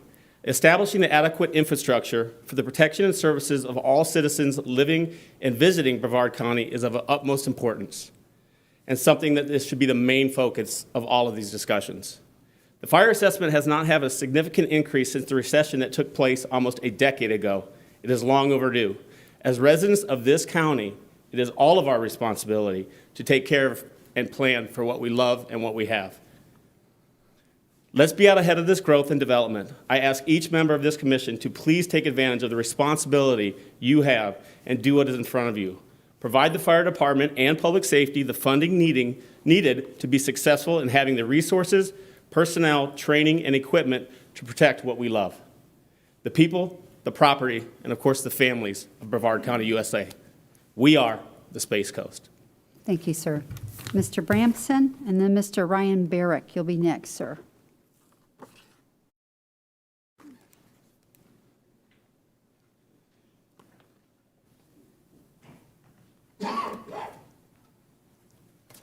Hello. Thank you for the opportunity to speak. My name is Michael Bramson. I live at 823 Glenarden. That's in Altamont Springs, Seminole County. I am the president of Brevard County Firefighters Union. The union stands in favor of a fire assessment adjustment. I have made many cases and stated many opinions over the past 4 years for the need for properly funded public safety and the fire department. Those cases and opinions include a timeline of past practices and our pending public safety crisis.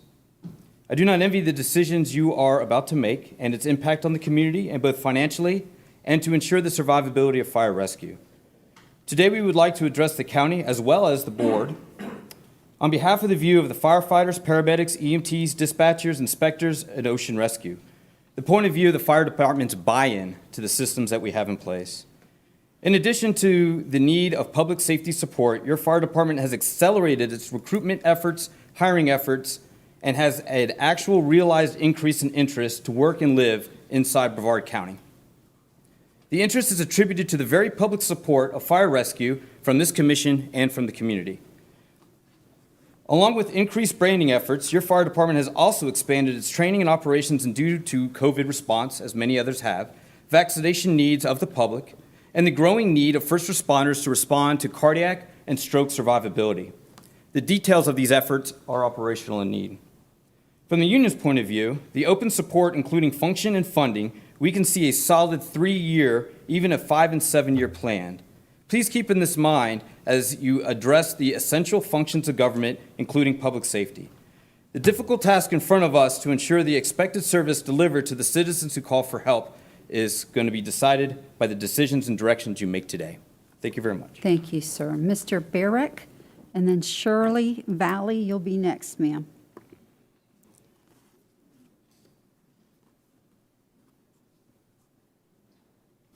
Ryan Barrick, Seattle Street, Port St. John. Good morning, Commissioners. The services that BCFR provides to the fine residents of Brevard are certainly costly. However, the return on investment when discussing public safety cannot be quantified. We're here today as a reactive measure. A recession from a decade ago has put BCFR in a position where service levels to the residents simply cannot be maintained with the current budget and expected population growth. No one, including myself, likes paying more for services, but BCFR is at a breaking point. In many regards, we've broken already. From October 2009 to October 2019, BCFR lost approximately 553 full-time employees. Of the 553, approximately 431 of those were EMS and fire certified. Of the 553 employees lost, 103 were retirements. This decade of employee turnover represents 4,400 years of lost first responder experience from BCFR.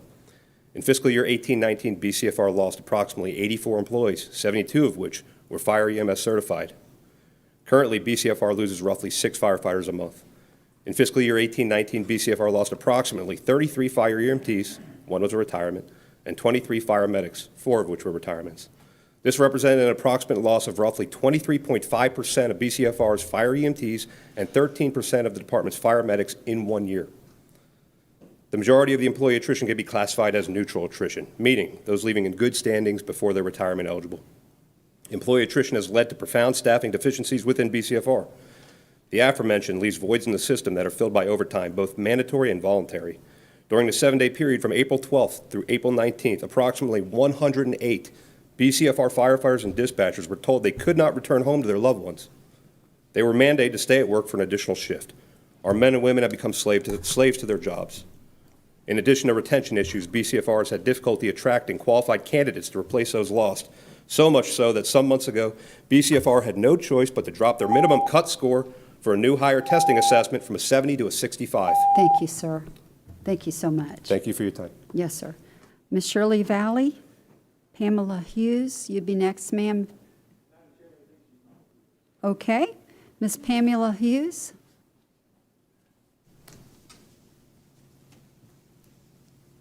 Good morning. Thank you for allowing us to speak. My name's Pamela Hughes. I live in Unincorporated, Brevard County, southern end. I have been there for 44 years. I've watched this area grow quite large. I'm opposed to this particular change. The reason is that 35% is more than many of the elderly people and poor people that live in this community. The impact overall is something that the Constitution, the people of the county need to vote on. 35% is outrageous. There are other ways that the fire department is getting income that most people are not aware of. There are income from the impact taxes, and it's been stated there are many new homes and apartment complexes going up in this county as the population has increased tremendously. There is also service charges for people who use the EMTs in the fire departments. I myself have received several bills over $500. That's something that people are not aware of. Also, and they send out fire trucks for EMT calls. That seems like a waste of assets. Having a truck sit in the street when people need only the EMT vehicle. I recommend that we use some cost cutting and maybe not make this open-ended. Thank you for listening. Thank you, ma'am. Ms. Lorraine DeMontigny, you have to help me when you get up here, ma'am.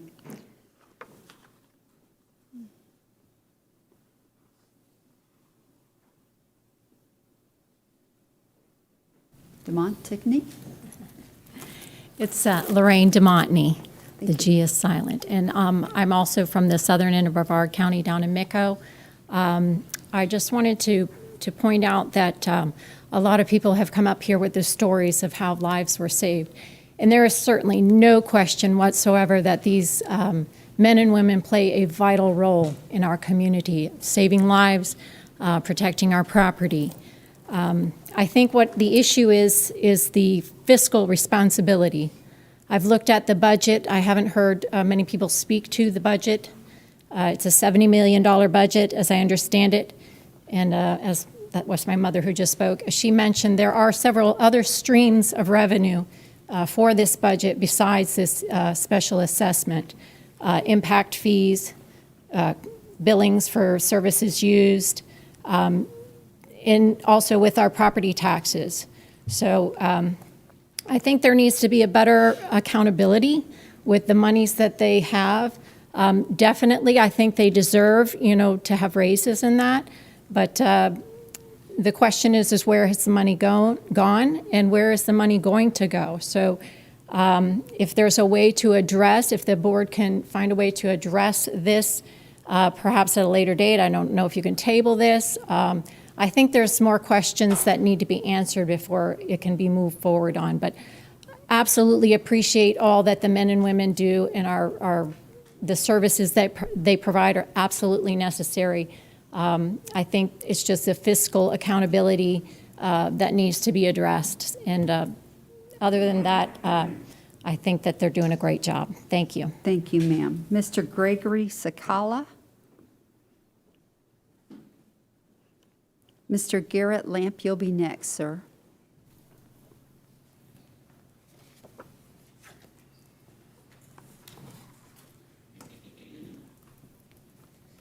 I'm Gregory Sakala, Merritt Island. I was present at the public meeting of this county commission back, I believe, in 2006 when this idea of a special assessment fee for fire rescue and fire operations was first discussed with the public.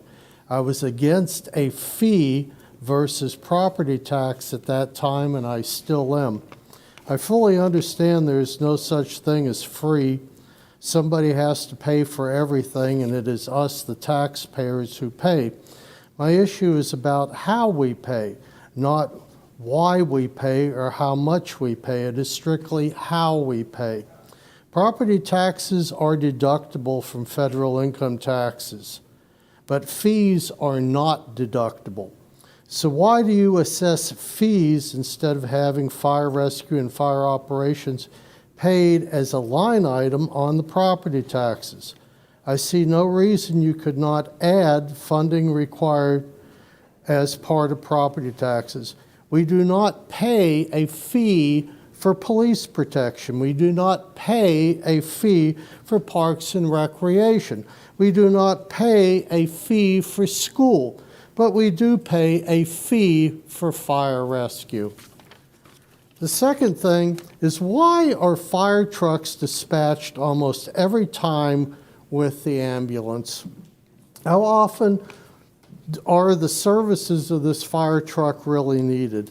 I've seen many accidents over the years, and the fire trucks act as roadblocks, and the fire crew sweeps the street up afterwards. A waste of effort. Thank you. Thank you, sir. Mr. Garrett Lamp, and then Mayor Rose, you'll be next, sir.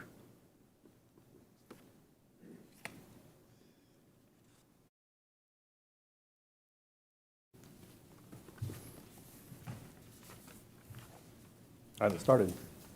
I know, I need you to say your name and start, though, if you would. Good morning, Commissioners. I appreciate your time and for allowing me to speak for a few minutes about this important subject for all of us. My name is Garrett Lamp. My wife and our 3 boys reside at 801 Sunnybrook Lane in Suntree, Unincorporated, Brevard County. I'm here today with unwavering support for the Brevard County Special Assessment. I'm just one of your statistics. I was raised in Brevard County. My parents, brother, sister, and our families live here in Brevard. With pride, I was pinned and wore the badge of a Brevard County public servant for 14 years. But in 2004, I left for another agency. I received a substantial raise, better benefits, and worked considerably less hours, and never has anyone been mandatory to work due to short staffing. I'm here today because I am concerned. Close to 60% of your workforce has less than 4 years of experience, and you are losing more weekly. Last week, you lost Jason Ward and his 16 years of experience to the Space Center. I'm concerned because the workforce you have is tired, working 48-24 instead of 24-48. They work angry on the weekends to cover all the call-outs and missing important family events, ball games, dance recitals, and holidays. This is sleep. This way, sir. Thank you. I pray no one in this room needs a paramedic today or this week. But if they do, they don't want one that is tired, overworked, and upset because they made it mandatory when they should be going home. We must do better. We can do better. We must make sure your citizens, your district, and my family are protected by the best. I can no longer in good conscience even recommend to younger firefighters that they come apply at Brevard County. I do not take this lightly as a taxpayer. Nobody wants to pay more taxes. I'm not paying taxes on just one home in Suntree. I own multiple properties throughout Brevard, and this tax increase is multiplied by each one. With that said, for the last 3 years, while property values have gone up by double-digit percentage points, my taxes have gone down by $6 to $10 every year. What's the point? Again, I'm here today to support so we can hire, retain, compensate, and do what's best for our families, friends, and visitors of the Space Coast. Thank you. Mr. Rose, Mayor Rose. And then Thomas Noter, you'll be next, sir. Hello, Mayor. How are you? Good. Thank you for having me here today. Last meeting, Commissioner Smith said 35% increase is justified when firemen come out to their house. Actually, I think in the middle of the night when they come out of the house, they're worth 100%. And we all know firemen, policemen, teachers are all underpaid. But this problem did not happen overnight, nor do I think you should be able to solve it overnight with this double-digit hike. As mayor, I represent close to 25,000 businesses and residents. And I don't think you're being business-friendly by raising their fees by 1/3. You can use my house for an example, because we all, as you know, live in a fishbowl. I will be paying more for my fire fee than I will for my total city ad valorem taxes that include our police protection, recreation, roads, et cetera, et cetera. That just doesn't seem right to me. So in the meantime, our staff has been meeting with the fire department to find out what our actual cost is to the city of West Melbourne. Those have been a little fuzzy, ranging from $6 million to $4 million. Now it's back to $5 million. We were told that we have 2 fire stations that service West Melbourne. Now we're told a third one in Lake Washington serves us as well. So the city's plan moving forward is to talk to a consultant, fire consultant, and perhaps build a station 2 blocks south of Station 82. In the meantime, I'd like to see you dig deep into your some of your funds you're getting from all the different pots of money and get the firemen a raise now. Don't wait till the budget season. Budget season's around the corner, and please act accordingly and, Thank you, sir. and finance their salaries and stuff. Thank you. Thank you. Mr. Thomas Noder, and then Lois LaCosta.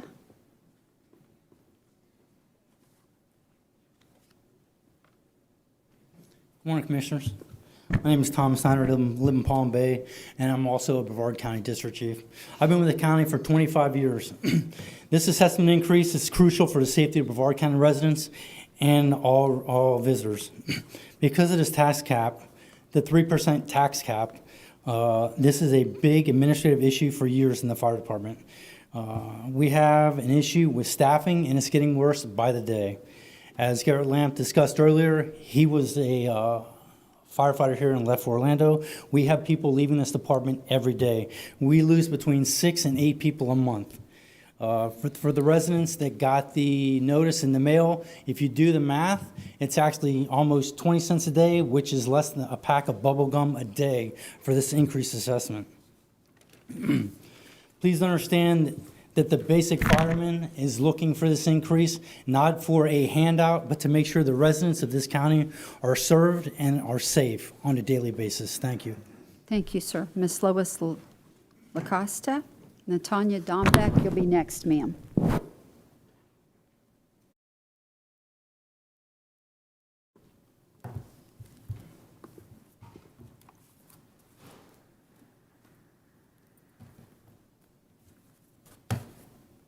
Good morning. I think it's still morning. Thank you for allowing us to come forward and speak on this issue. My name is Lois LaCoste. I live at 6755 100 Acre Drive, Cocoa, Florida. I first want to state that I greatly appreciate our fire department, Brevard County Fire Department, the EMTs, and our Brevard County Sheriff's Department. We live in an awesome county, and I know that. The point of me being here today is that my property taxes already include a fire special assessment, and now you are requesting another special assessment with a 35% increase to me. And that's my issue, the 35%. I appreciate the work they do. I know that they deserve a raise, they deserve a good salary. And I'm just upset because my Social Security check, cost of living increased for this year, a whopping $11 a month. So that is a far cry from 35%. So that's my issue, is the amount of the special assessment. This is not the time to raise fees on taxpayers of Brevard County. Many of our residents live on a fixed income and are constantly hit with higher taxes and/or special assessments. We as individuals adjust our budget to live within our budget and within our means, and our county needs to operate within their budget without special assessment fees and increased taxes. We are already dealing with the outrageous increase in gas prices of 70 to 80 cents per gallon since January 6th. We do not need this additional burden for your constituents to bear. Thank you. Thank you, ma'am. Ms. Tanya Dombeck, and then Mr. John Mokel will be next.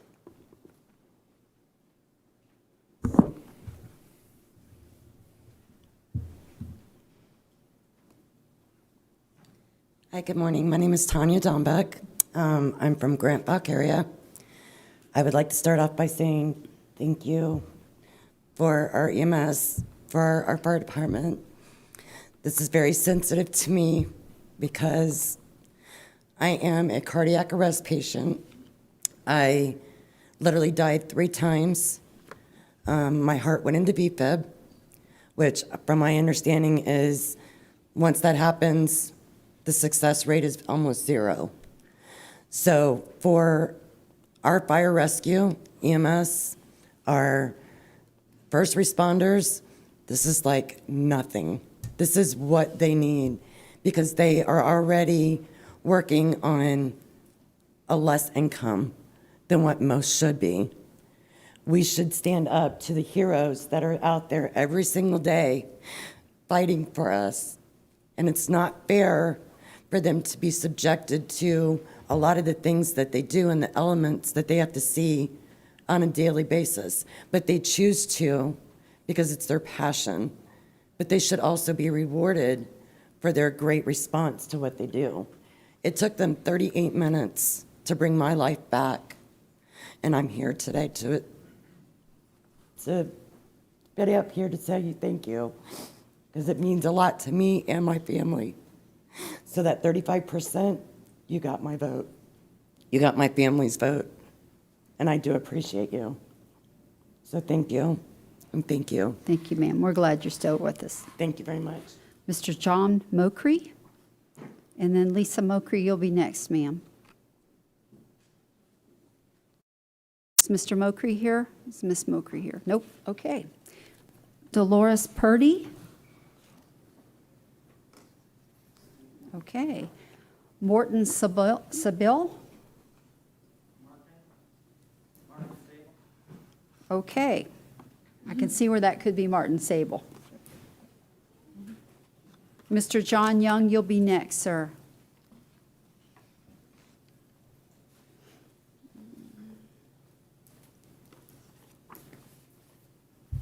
Good morning. I'm Martin Sable. I live at Patrick Air Force Base.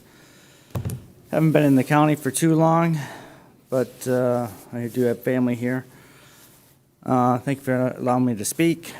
I initially heard about this because I was, and I wanted to thank the Rockledge Fire and Rescue team there. They were able to get me in for a COVID test when I couldn't get in other places because they had extra vaccinations. That was great. And I also wanted to thank whoever responded out by Cocoa Beach. My kids had a couple car accidents, so they did a great job with that. Very professional. I agree there should be a measure to pay and support the first responders, at least equivalent to whatever the other counties are paying. I don't know if 35% is the right amount or whatever, but more importantly, I think whatever the funds are that are allocated and have been allocated, there should be some sort of a report that specifies exactly how the funds are being utilized and how these new funds are going to be utilized. Some sort of checks and balances that shows and that funds are being used efficiently. That's all I have. Thank you. Thank you, sir. Mr. John Young? And Nathaniel Matthews, you'll be next, sir.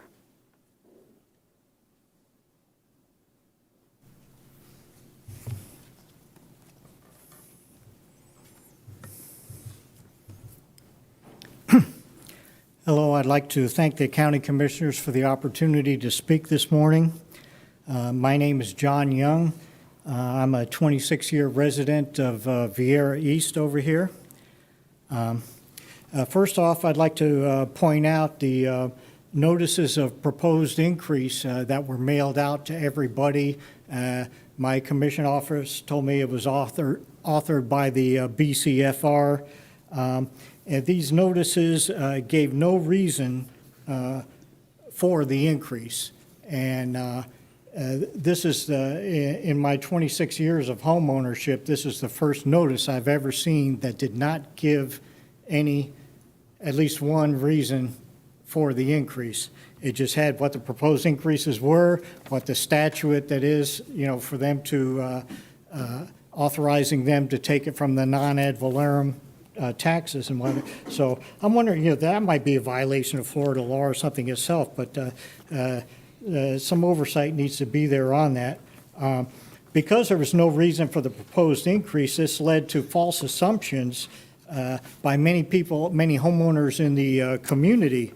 And so the neighborhood blog sites were evidenced of this. For instance, on nextdoor.com, one lady, she spoke that her son-in-law was a brand-new EMT, with BCFR, and as a starting EMT, he made just barely $40,000 or something, so she thought that maybe the increase would give him the assessment would give him an increase to $60,000 so he could support his growing family and all of this. Of course, a lot of us know that that's not really what it's for, and so Thank you, sir.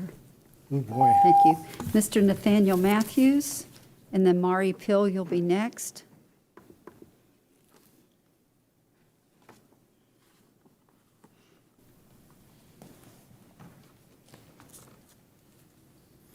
Hello, my name is Nathaniel Matthews. My father is a retiree and my mother is a microbiologist, and because I'm a religious minority, I'd rather not say where I live, but it's on the paper card. Taxation without representation is a very important theme to American history. I personally believe a lot of people up here have the right idea when they're saying that the EMTs and firefighters need that extra money. They need the raise, they need the ability, they need the resource in order to save people's lives. That is the representation. But the taxation doesn't make sense.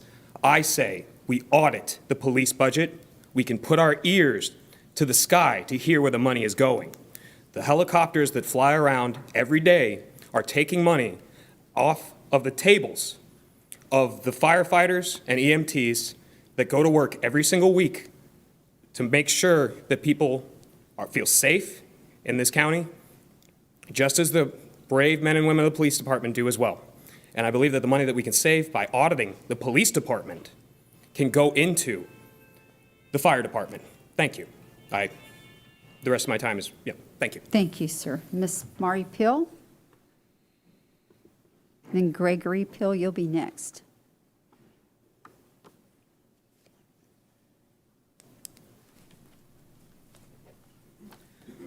Good morning. Thank you for letting me speak today. My name is Marie Peel. I am the vice chairwoman of the Libertarian Party of Brevard County. First off, I appreciate and respect the hard work of the fire department and all their members. This is not in question. I'm addressing you today with concern about the proposed fire assessment increase. My concern is whether a detailed review and audit has been performed on the fire department's budget and spending. If no review has been performed, I kindly request that the board consider conducting a detailed review of operating expenditures before voting on this matter. Without this review, the board does not have the key metrics to determine whether an increase is appropriate and at what level. If the fire department's budget is insufficient, it is paramount to determine the cause. A fire department with a misallocated budget can impact the safety of citizens just as much as an under-budgeted department. While it is possible that the original need was underestimated or unexpected expenses arose, it is also possible that the funds are not being used efficiently. Whatever the case may be, it is important for both the consideration of an assessment increase and future budget decisions to do this review. This board has a responsibility to ensure every penny taken out of the citizens' pockets by the county is necessary and used appropriately. Please consider tabling or delaying this decision until the council has fully reviewed the department's spending. Thank you. Thank you, ma'am. Mr. Peel? Madam Chair, as he's coming up, just out of curiosity, roughly how many more do you think we have? We only have 4. Okay, thank you. Okay. Thank you, sir. All right. Gregory Peel, Jr., 4380 Rector Road, Cocoa, Florida. As a new Brevard resident, business owner, political refugee from the People's Republic of Orange County, and treasurer of the Libertarian Party of Brevard County, I rise in opposition to this proposed increase of the Brevard Fire Special Assessment. I moved from Orange to Brevard last year to hopefully find a place more aligned with my personal values. And so imagine my reaction when my first personal experience with the Brevard County Commission is receiving notice that y'all want to raise my taxes. I'm a numbers guy, so I ran some numbers. Last year, 2020, I had property tax bills for both Orange and Brevard. Brevard charged 12% more apples to apples for fire service than Orange County did. That's on my new property value. My old property value, which was a lot lower, Brevard would have charged 68% more than Orange County would have on the same property value. Budgets, 2021 fire budgets for both counties. Brevard runs an $11 million operating deficit. Orange runs a $51 million operating surplus while taxing less. Brevard serves less than 1/5 of the population that Orange does, but spends almost 1/3 of the operating budget. Put another way, Brevard is 40% less cost efficient than that noted bastion of fiscal conservatism, Orange County. It's not just Orange. Brevard is also 33% less cost efficient on fire service than Volusia and Indian River. Feel free to fact check these numbers. I hope you do. I suspect the real ones are worse. From what I can tell, Brevard doesn't have a revenue problem. Brevard has a spending problem, and if so, taking more money from Brevard residents to cover that is gross and irresponsible. Patching it with a stimulus may be necessary, but it doesn't solve the problem. The board would far better serve Brevard residents by aiming for fiscal responsibility, dare I say fiscal conservatism, by doing a full review of the operating expenditures to trim and reallocate them appropriately to ensure it's going to the emergency responders. Thank you so much, sir. Ms. Regina Campanelli? Thank you. Hi, thanks for hearing me. I'm Regina Campanella. I live in Merritt Island, have a small business. The research that I've done suggests that many new fire departments built in the past were donated by the larger developers who are building the new homes in that particular area or municipality. Was money allocated in that development package? I understand the need for the 3% annual increase, possibly for the new firefighter salary, which I fully support, while we very much need firefighters. The arrangements and decisions to fund these facilities should have been made before the homes were developed. I wonder if someone has that answer. A note to all the young firefighters that are sitting outside. Thank you so much for everything that you do. You should definitely be paid more. However, a large increase like this is going to affect you if you're not a homeowner yet, or you soon will be, and your children. So please hear everybody. Thank you. Thank you, ma'am. Ms. Carrie Ann Serrato?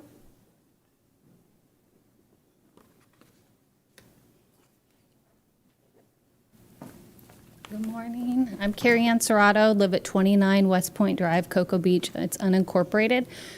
Our family moved here June of last year. We love it. We are very appreciative of fire department, paramedics. We have not used them, don't plan on it. Not here to talk about that necessarily. Here to recommend before the increase is passed, to have a full financial and territory audit, specifically for one reason, reason I can give affects my family and I.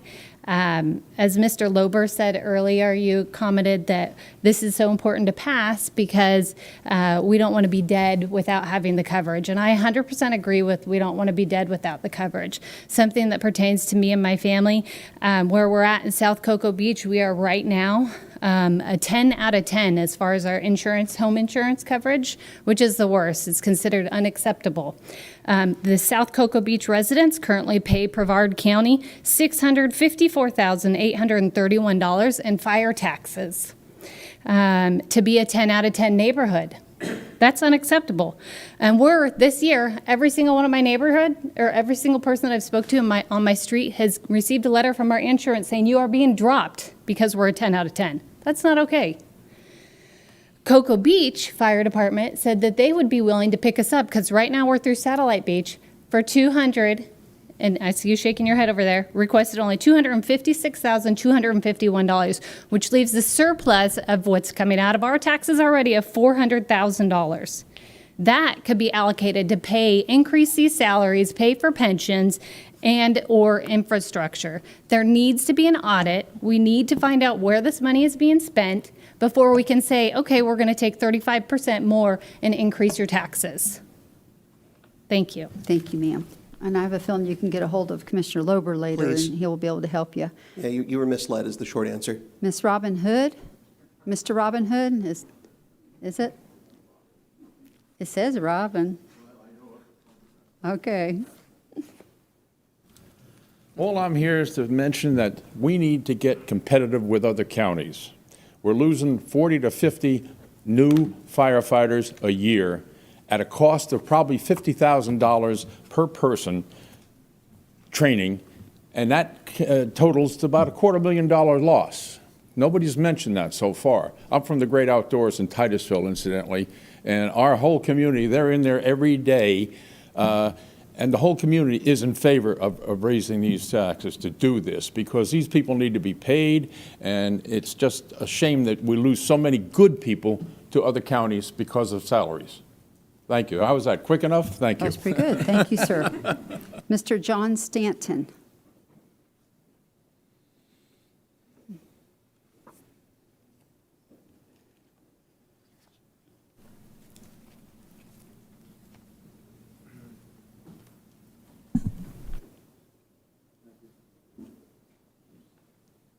My name is John Stanton. I live at 6935 River Edge Drive in Titusville. I'm a retired dentist, and now I'm homebound. I was one of the first people to be able to take advantage of the vaccination project that the county started. I'm also a recipient of the Lift Assist program. Without the Lift Assist program, I'd be destitute today. It's the only way I can get to my doctor's appointments, go to anything I have to go to, is through the Lift Assist. They're great. It's the fire department send their guys out, and it's gotten to the point now I've used them so many times that they all know me by my first name, and I know a lot of them by their first name. It's a great service. My wife and I can't applaud these guys enough for the work they do for us. And if they're doing the type of work for us, I know they're doing the same type of thing for other people. I applaud them, and I think it's money well spent. So give as much as you can to the fire department, because they've done a great job.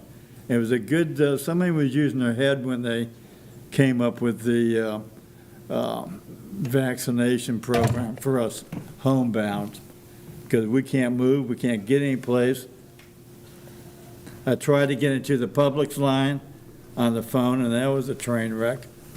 So this is a great program. I can't tell you how much we've used it and how much benefit my wife and I have gotten from it. That's enough. Thank you, Dr. Thank Stanton. you all. You were my dentist for 30 years, by the way. All right, that's the end of our public comment cards. I'm going to close public comment, and I'm going to take a 10-minute break. So, Commission, we will be back here at 20 minutes after 11.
Yes, ma'am.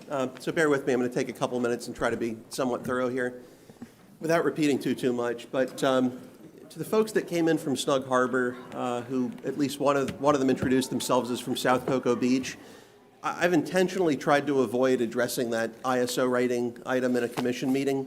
But having had multiple constituents come up today saying the same thing, I think I need to at least take a brief moment to address it. The fact is that your ISO rating has been terrible for decades.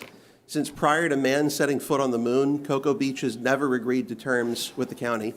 Per our county manager, and Frank, if I'm misstating this in any way or even approaching that, please correct me. I've offered the city more to enter into an auto aid agreement than any commissioner in the time that Frank's been here, which I think has been over 3 decades. I believe he's said as much even to their city manager over there. So to say that Cocoa Beach Fire Department is willing to enter into an agreement is akin to me saying that I'll sell you my car, but the part that goes unsaid is it's $2 million. It's not willingness. There's no way that even if I were okay with it, forget getting 2 others up here to agree, I wouldn't get 1. So now back to the issue at hand.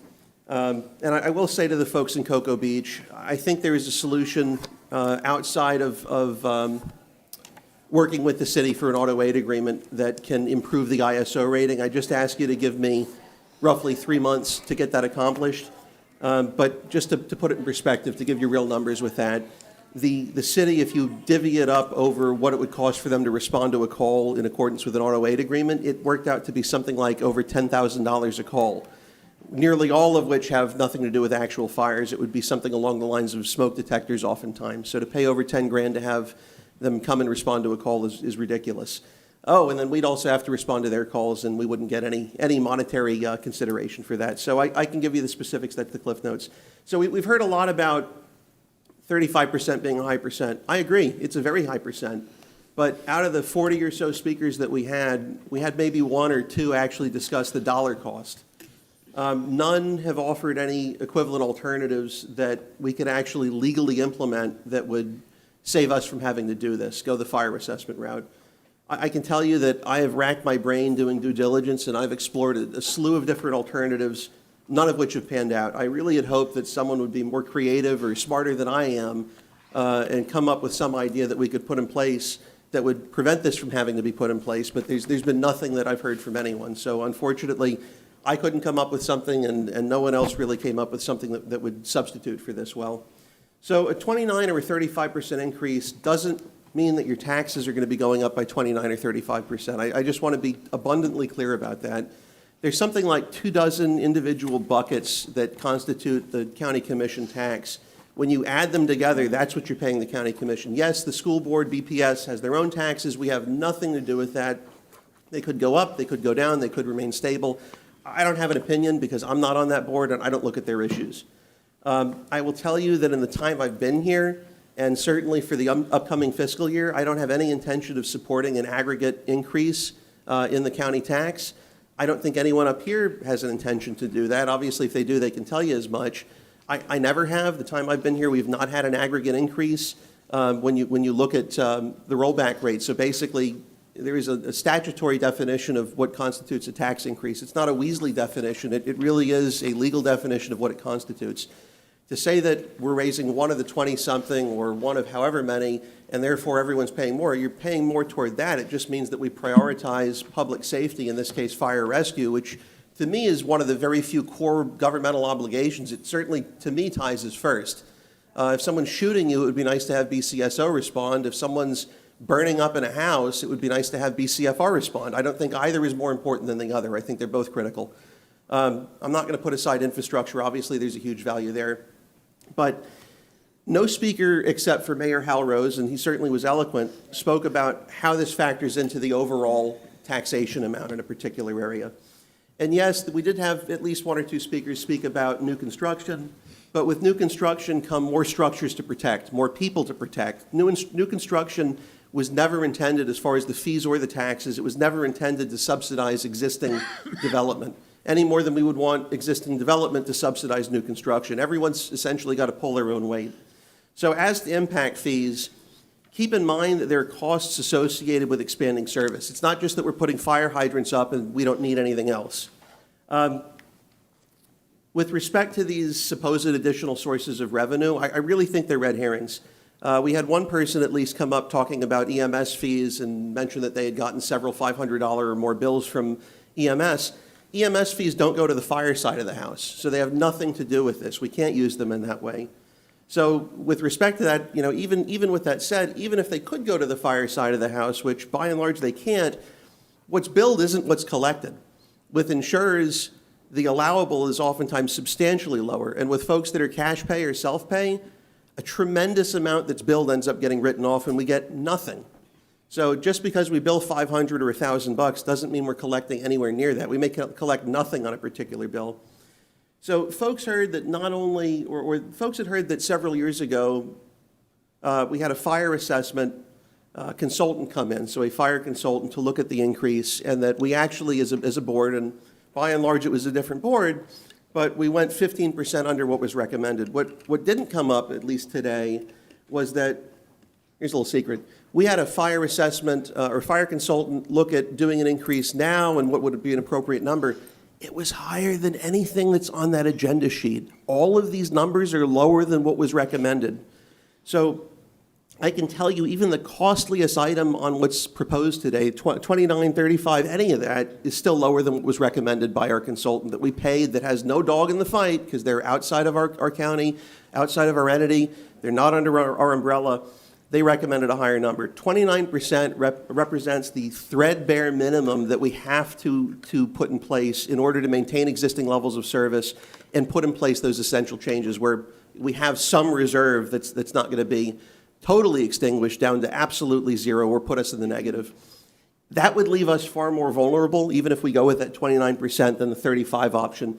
35 certainly gets our reserves built up. If we have a storm or a natural disaster in the near future, it puts us in a much better shape with that. It gives us more options with infrastructure. It gives us, to a degree, more options with how we structure ladders for HR purposes and how we differentiate between folks that are promoted so there's an incentive to stay in the system. Given this reality, and given that fire rescue, as I mentioned, ties, in my book, is the number one most important obligation of government. It is public safety. So is BCSO, but it's a tie. I'm going to go ahead and make a motion, and it's going to be kind of a three-part motion here. The motion is going to be that we implement option little a, so the 35% increase, $8.77 million. But along with that, because I don't feel great, even though we have to do this, doing this at a time when a lot of folks are still hurting from COVID. Some folks have recovered, some folks have not, some folks are kind of in between. Also contemplated with this motion as the second of three parts, I want staff directed to allocate $8.5 million out of the ARPA stimulus funds to offset the increase, which we anticipate will be roughly a 4%, not a 4% of the overall pot, but it'll drop it from 35 to 31. So it's actually more significant than a 4%, because it's 4% of 100, not 4% of 35. So they'll go ahead and implement that to offset the assessment over the course of 7 years. And then I would also ask, because I think this was an important part. Frankly, I didn't intend to make this part of the motion today until I heard from folks that came out. So it does show there is at least a value in coming out. A lot of us did listen to you. I'd say all of us listened to you. This I hope reflects that. I would ask that we also direct, as part of the motion, our county manager to have RSM, which is our contracted auditor, schedule an audit of BCFR for the upcoming audit cycle. I don't think we need to stop and drop everything and do it this second. I think we put it in the cycle. We're already paying them to do audits. They oftentimes will allow us to pick which departments we have concerns about. But if the public or a good portion of the public is concerned about it, fine, we'll give them their answers. With respect to that, I don't like hiding the ball. I don't think that's the way to operate. Whatever the results of the audit are, I would also ask, as part of the motion, that staff not only make those available to people that ask, but they timely release through our communications office, whatever the results may be, if they look great for us or terrible for us, or something in between, to the general public, with the intention that they be disseminated as widely as practicable. I'm not saying we spend $1 million disseminating it, but if it takes staff 10, 15, 20 hours to get it to every news station and to get it on Facebook, wonderful. So those are the three. So implement option A, allocate $8.5 million out of the stimulus funds to offset the increase, and then also have RSM go ahead and audit BCFR at the start of the next audit cycle, and then release whatever those results may be. So that's the motion. Okay, I have a motion and a second. Do I have any comments? Commissioner Tobias. Thank you, Madam Chair. And I'm not going to go over the multitude of reasons as to why I'm not going to support a fee increase that is somewhere between 23 and 28%. 23 and 28 times, not percent. That's actually 2,300 and 2,800% above CPI, which currently sits at 1.23. I'm not going to go into the salaries because I think that we've gone there, and I think we're going to go there in the future. I'm just going to go with, I think Commissioner Lober said it best. He said in a memo that was passed out, the BOCC recognized that fire assessment could not come at a worse time for a number of residents who have been severely impacted by ongoing COVID pandemic. So I think that this is not the right time to institute a fee increase of that magnitude. To be quite clear, I don't think it's ever an appropriate time to institute a fee increase of that magnitude, certainly on citizens all at one time. I wasn't expecting this to be a multiple part motion, so I will address the second part of it. That was the $8.5 million from the ARPA funds. I understand the allure of using these federal funds to impact fee increases. However, these funds would disproportionately impact the residents in unincorporated areas as to those that are in cities. Now, cities will get some of these resources, but there's nothing to say that they will use them to offset fire rescue or any type of those fees. And then from a budgeting perspective, now this is probably the most basic, though I don't have, admittedly, much of a budgeting background. We are taking non-reoccurring funds and budgeting towards a reoccurring expense. This is a 7-year increase. This $8.7 million would cover the first. If we allocated those funds the second year, maybe we would cover the second, but that's 5 years that this 8.7 would not be covered. 9 million times 5, 45 a little shy of $45 million that even if it is impacted, initially the first two that our taxpayers will be on the hook. However, if we were to use these resources to fund water quality for our Indian River Lagoon, this would not only impact the folks that are in county, but as well as our municipal partners as well. So I have a memo that I put out that asked that we divide the funds, and if Commissioner Lober decided to use his $8.6 million to blunt the issue of fire fees, I would support him in that decision. In fact, if he decided to go even further, because 58.37 divided by 5 is 11.674, I would support him even going above that. But I think that it's very difficult to vote against a fee increase and then use countywide money to go cover one that, as an elected official, I don't think it is appropriate to move forward. So I would ask that, I don't know if trifurcate is a word, but I know bifurcate is. I have no problem with the audit. Absolutely no problem if that's the way. That's standard fare. We do that all the time. No big deal. And of course, members of the public always have the ability to see any of the results from our audits. But so if this does remain together and I do vote against it, please understand that I would support the audit as I would support any audit with our contracted vendor there. But again, I would fully support a CPI increase for the fire fees. However, I will not support one that is between 2,300 and 2,800% above that. And I would not support the $8.6 million to be skimmed off the top. However, I would support that if it was divided amongst the five and Commissioner Lober decided to go that route or even a higher amount. Again, I appreciate everyone showing up. I was, again, disappointed that we mentioned ignorance. I think that's extremely disappointing, disrespectful of anyone's time who comes up here to voice their opinion one way or another. Certainly everyone's opinion's valid, and I appreciate your time on this, Madam Chair. Thank you, sir. Commissioner Smith? Thank you, Madam Chair. I would like first to comment that my fellow commissioners that have already spoken have said lots of words of wisdom, and I understand and take them seriously. From my perspective, from what I've heard today, I think most people are in three categories. One category, people say that it's outrageous, it's too much money. One or two people have said that, well, I've never used it. I've lived in my house for X amount of years and I've never used it. Why do I have to pay it? Well, that for me is a spacious argument, because you could say the same thing about your car insurance and your house insurance. I mean, we pay it. Everybody has it.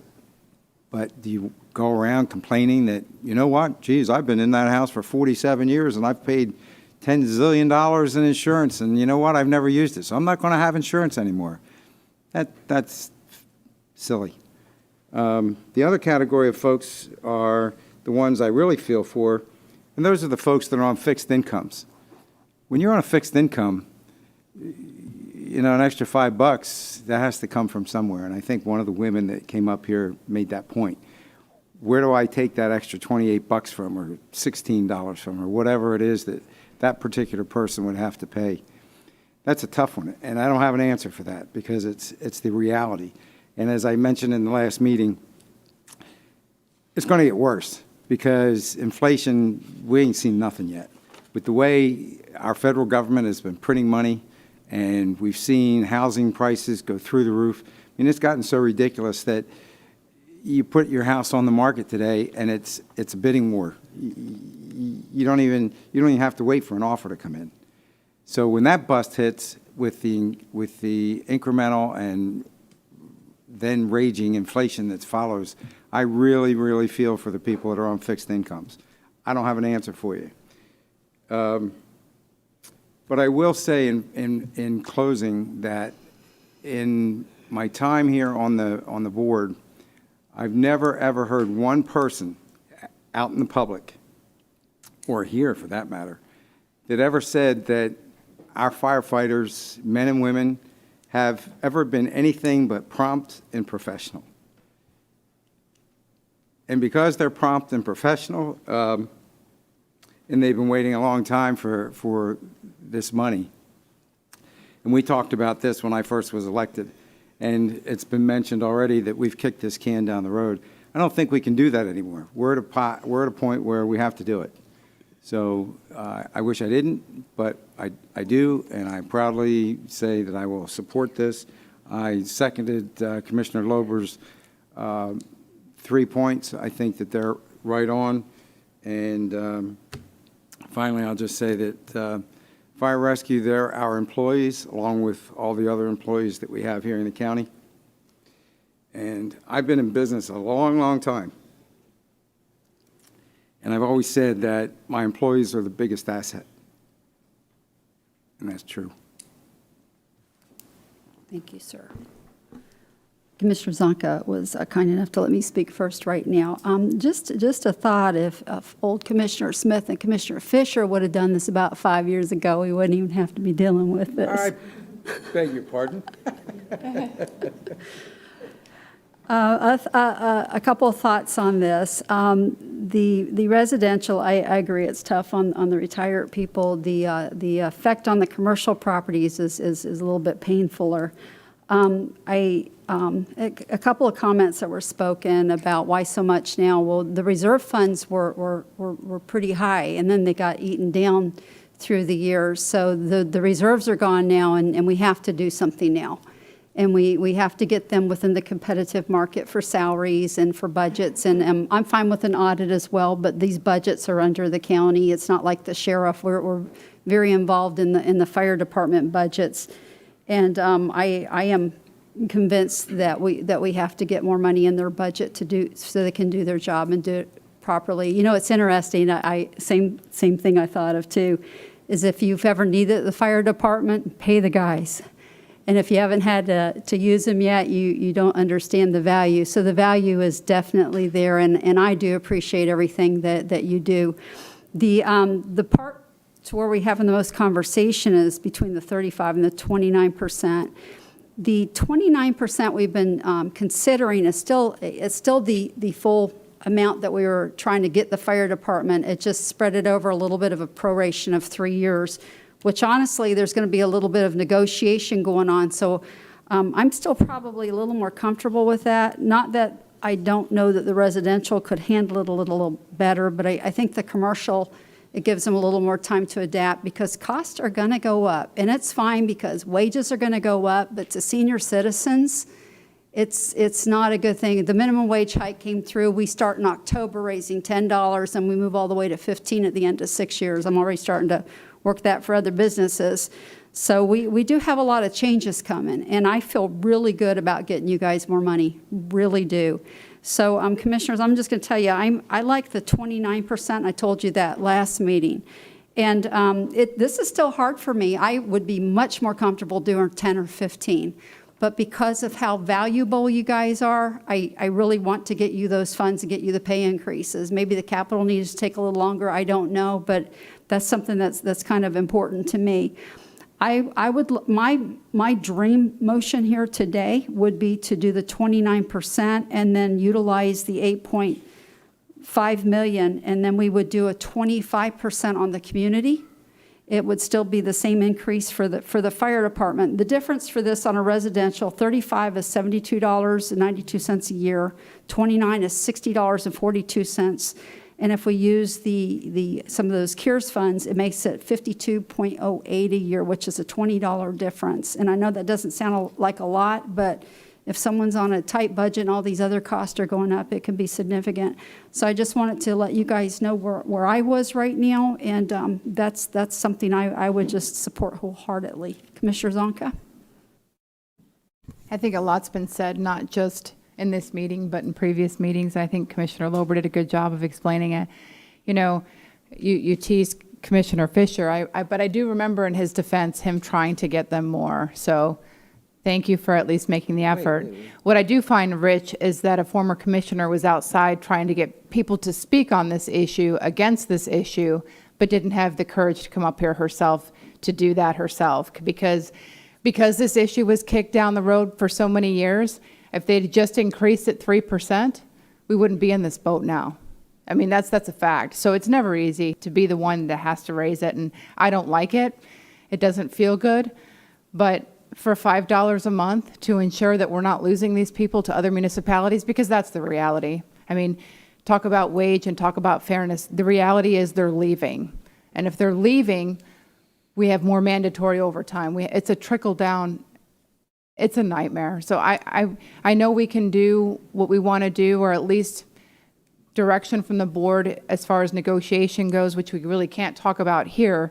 I know the 29% gets us there, but I'm comfortable with either the 29 or the 35 because, you know, it's unfortunate that we're in this situation, but that's the reality. Because for years, at least the last few years we're here, we kept hearing, please don't raise it, please don't raise it.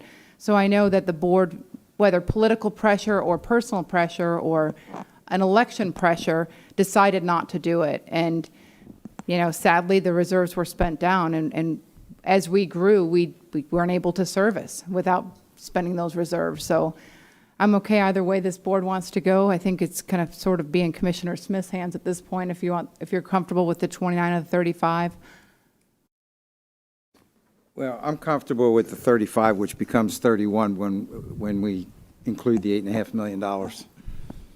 Okay.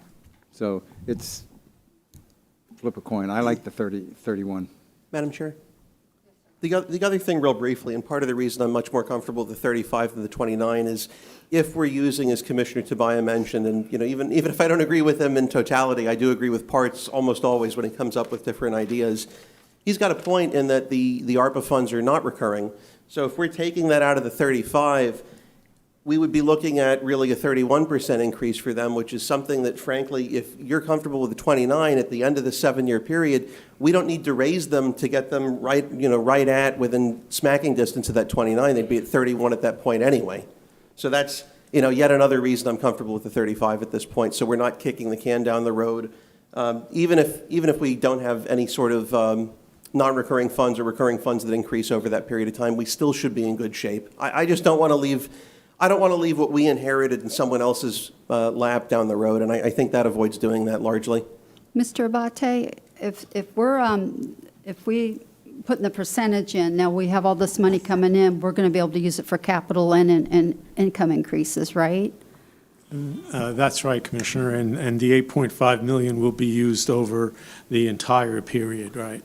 So if we did the 29% increase, depending on how you guys negotiate, that will make the difference in their salaries anyways, because that could also be coming out of the capital funds as well, correct? Right. The increase includes both the personnel costs and the capital and infrastructure. Okay, so, on that, I know we have to negotiate, but again, you guys probably are going to outnumber me here, but I think just for the citizens, and again, I want to get them the funds, but I'm really most comfortable with the 29 using the 8.7 million. It is a lot of money we're moving into it, and they deserve it. We need to do it. But I just think as far as the commercial properties, the increases they're going to see, I think it just gives them a little more time to adjust. So that's really where I'm going to settle, just so y'all know. And just so you guys know, I really do support you. But that's my heartburn on this. Commissioner Zonka? Is that a new I light? think that's an old light. Okay. Madam Chair, just real briefly, I just want to say, just looking at the cards here and seeing the math as is, I'm not inclined to change the motion. But that said, I would ask the folks in BCFR and any folks certainly that are my constituents that might have wanted to see the full 35% or that might want to see the full 35%. I would not hold against Commissioner Pritchett or Chair Pritchett her position. I certainly think she really does have in her heart that she wants to do right for the fire department. I don't think that's posturing or political or anything of that sort. The fact is that everyone except myself up here is term limited, so really they can do what they think is appropriate, and there's not much in the way of consequences politically for them. So, please, for the folks that may think, 29 is great, but why not 35? Just, please understand she's got a lot of considerations, just as we all do. But with that, unless there's further discussion. Commissioner Lober, how about 33% and get it down to 29% with the other funds? I'll defer to Commissioners Zonka and Smith. If that's where they want to go, I'll support that too. Because then we're at the 29 and we're using some of those funds and it's still all but 2% of it there. What do y'all want to do? If you want to support that, I can support that. Who wants to go first, you or me? I think I'd rather have your support of what we do moving forward, because it is a big leap. I would love to be part of it. Right. Well, I'm sympathetic to the businesses as well. I know. And I can tell you that one of the reasons I'm sitting here is because I don't remember what year it was, somewhere around 2002, maybe 2004. I got my bill for my business, and my previous fire assessment was like, sorry, I don't remember exactly, but it was around $2,000 to $3,000, and it jumped $4,500 in 1 year. And I said, what? And I called my sitting commissioner at the time 3 times, and that commissioner never did call me back. Nor did any of that person's representatives. The same one that wanted to buy used defibrillators, correct? I don't know, I'm not saying. But anyway, so I'm sympathetic to the commercial properties as well. I understand that. And by the way, one of the things I did learn was that when I called the tax office, they said, well, call your county commissioner because they're the ones that did this. And I said, well, what is this $4,500 supposed to be for? We, the commission, wanted to build a new fire station in Miko. Well, I'm in West Melbourne. Why am I paying $4,500 to build a fire station in Miko? Nobody ever had answers for me. So that's kind of why I'm here, because I wanted to do a better job of communicating to the public. So if you want to go to 33%, I'll do that. If it makes you guys feel more comfortable, it makes me a little happier that we're taking a little bit of a break on the commercial establishments. That's fine. I mean, Commissioner Smith, if your second will stand, I'll go ahead and modify the motion. Everything else is identical, but instead of 35, we'll make it 33. Okay. If that makes you happy, Commissioner Pritchett, I'm fine with it. Wonderful, because then it'll be Let's do it. 29% to the public, and we still get the majority of the funds over. Perfect. Okay. So we have a motion and a second. All in favor, say aye. Aye. Opposed? Nay. Passes 4-1 with Commissioner Tobias and ejection. Thank you guys for all you do.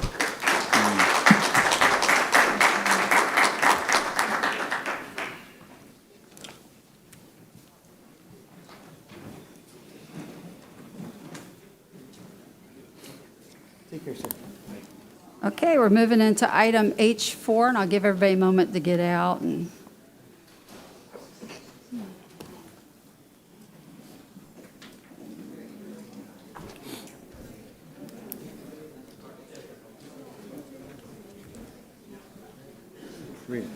They're going to be. I have like 2 minutes to talk to Pat.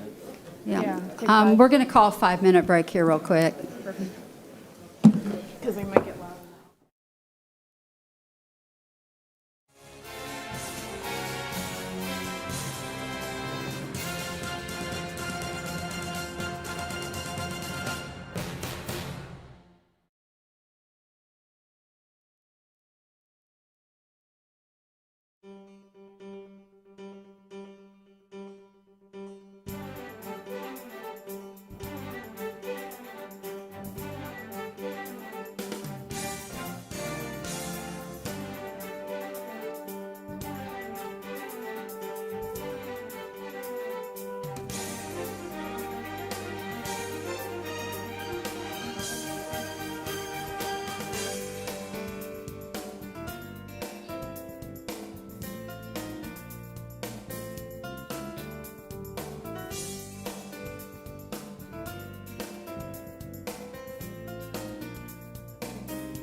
the Board of County Commissioners to conduct a second public hearing to consider adopting the draft ordinance amending Brevard County Code, Chapter 62, Article 6, zoning regulations relating to residential docks and the measurements for establishing the projection in navigable clear zones. If you all have any questions, we're happy to answer them for you. Thank you, sir. Commissioner Lober, your light's on, but I have one comment card. Okay, So I however you can want to do it, do whatever him order. first, and then you can speak, Yes, ma'am. because I have a feeling you'll have a place you want to go here. Mr. Joe Reese.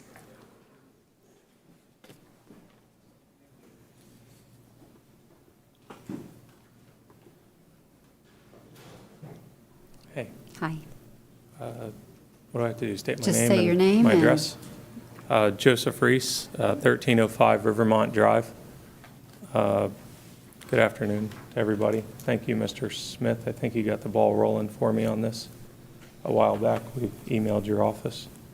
In consideration of the dock projection measuring point, I'm glad they got some clarity on that. I kind of got somehow left out of the loop on this. I just found out about this a few days ago. And there's a couple more items I would like to have put into this, or maybe add to.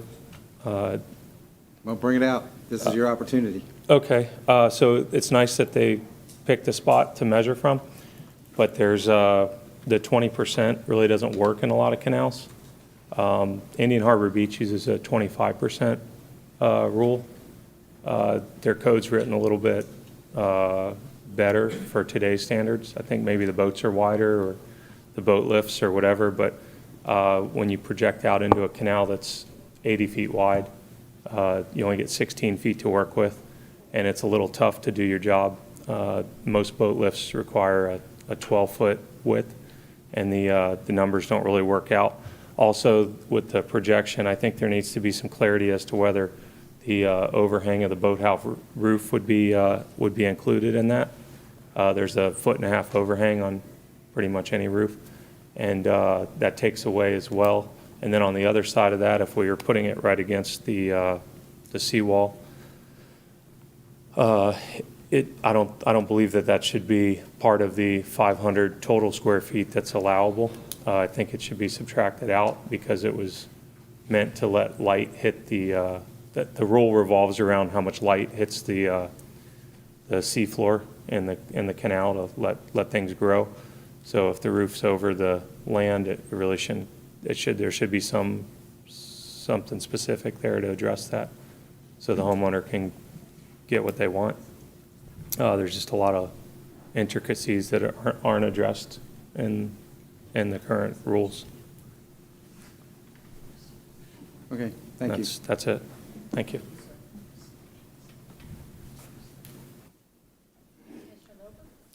Okay, so first, with respect to the public comment we had, and Ms. Bentley, if you think differently, please correct me. The first item that was brought up, I believe, would in fact require re-advertising. That's a pretty substantial change. I don't think that was included within the scope of what we had gone ahead and advertised. So to that extent, Commissioner Smith, I'm going to kind of pick on you on this one, even though Commissioner Tabaya had the captain's uniform, I believe, at the last meeting. I know you have probably more interest in aquatics and boating than most of us or all of us up here. If any of those are things that you want to bring forward, I'll just tell you my inclination would be to support you on any or all of them if any of those things are concerns to you. But my thought is, since they would require re-advertising, what we have in front of us puts us in a far better place, certainly in your district and certainly in my district, than we are now, resolve some existing concerns.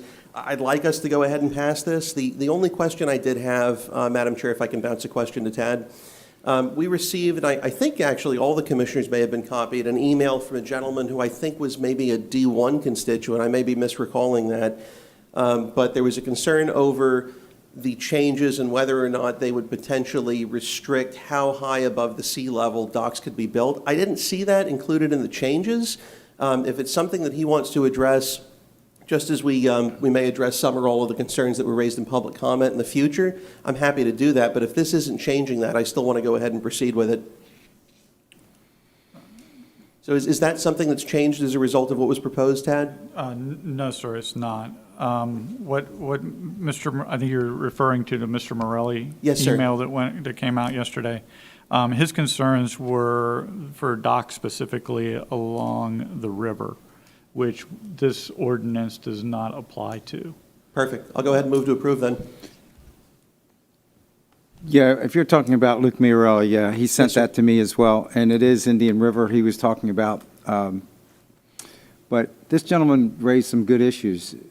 The 25-foot width, I think that's pertinent because the size of boats and the boat lifts that are used, I assume that there's some reason for him to be saying that. So what are your thoughts? So, when we looked at this, we were asked specifically to look at the projection and where the projection is measured from. We didn't see that we had any issues with the actual percentage of the canal that the dock could take up. If the board wanted us to look at that, we could, you could approve legislative intent and we could adopt the ordinance that we have today and then work on a revision and bring it back and look at the other items that Mr. Reese brought up, which would be the roof and then the square footage. Because those are things that we did not necessarily look at in our analysis because it wasn't what we got direction to do. Right. So we could definitely do that So if we if the board approve this wanted. today, then I can ask for legislative intent to revisit the roofs and the overall width. Yeah, yes, sir. So I would say it would be the projection, the percentage of the projection. And the roof, and I believe the concern was how the roof is measured landward and it taking away from what is allowed over water. And then the overall square feet of the dock, limited to 50 or to 500 square feet.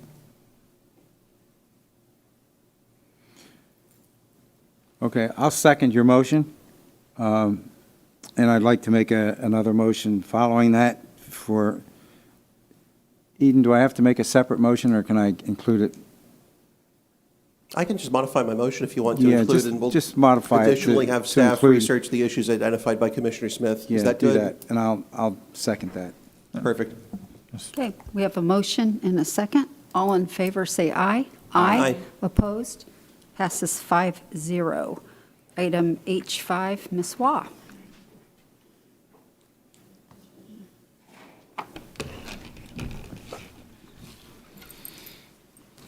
Madam Chair and Commissioners, this item is requesting the Board of County Commissioners consider adopting an ordinance granting economic development ad valorem exemption to dark storms industry for 10 years at 100% of real and tangible personal property that they add to the tax roll.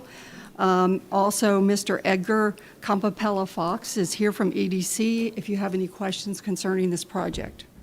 Thank you. I do have one public comment card, Mr. Nathan Slusher.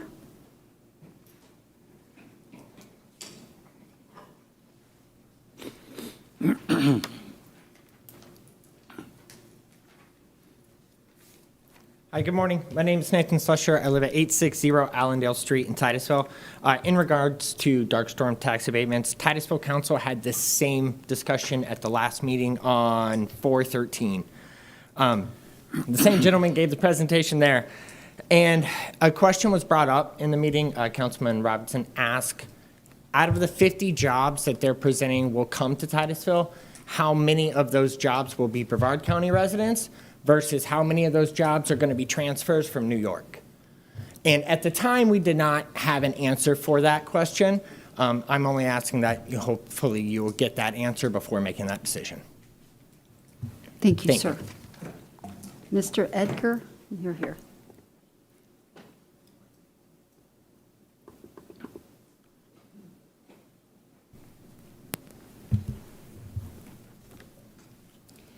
Thank you, Madam Chair, County Commissioners, good morning or good afternoon now. We did get confirmation from, for the record, my name is Edgar Campa Palafox. I'm the Director of Business Development with the Economic Development Commission, or EDC for short. We did get confirmation from the client regarding that question that was addressed during the Titusville council meeting. The client mentioned that right now, obviously, it's early to estimate, but their best estimate at this point will be approximately 7 to 10 or 12 positions actually coming here. Depending, obviously, is the final destination. There's still the Panhandle is still being considered, so that will impact that range. So from 10 to 12, and the remaining jobs, obviously, will be 40 of those will be filled with citizens from the area in Florida. One thing to highlight, though, is that those 7 to 12 positions relocating to the area will obviously need to rent or acquire a house, and have the impact of of their living here in the Space Coast. Thank you, sir. Commissioner Lober? Just real briefly on this, and I'm looking at, in the attachments, the ad valorem tax abatement job creation distribution worksheet. Commissioner Tobias, as I mentioned on the prior item, sometimes comes up with some good ideas, or at least I agree with parts of them. This was one where he did come up with at least part of an idea that I liked. Looking at that lineup, it doesn't appear that they're including any sort of a C-level or president, basically anyone earning disproportionately or inordinately more than anyone else. I would just ask, whatever we do with this, that we condition it, as we did the prior item, on not averaging in whoever the president, CEO, or the high-level earner, whoever that top person would be, if that individual also has an ownership interest in the company. But it doesn't look like they've done that in here anyway. Madam Chair, it's Edgar again with the Economic Development Commission. Just on the question that Commissioner Lober was asking, we did verify it, and it's not included on the average. The way that it works, at least for this project, is the partners, the C-level executives are actually, because of the corporate structure, they don't receive salaries from this venture. So it's correct what Commissioner Lober has mentioned. In the average that you have in front of you, C-level executives are not included. Perfect. Thank you, sir. Can I have a motion? I'll make a motion. To Motion, approve. Commissioner Smith. I'll second it. Second by Commissioner Lober. All in favor, say aye. Aye. Opposed? Passes 4-1 with Commissioner Tobias in objection. We are moving into item J1.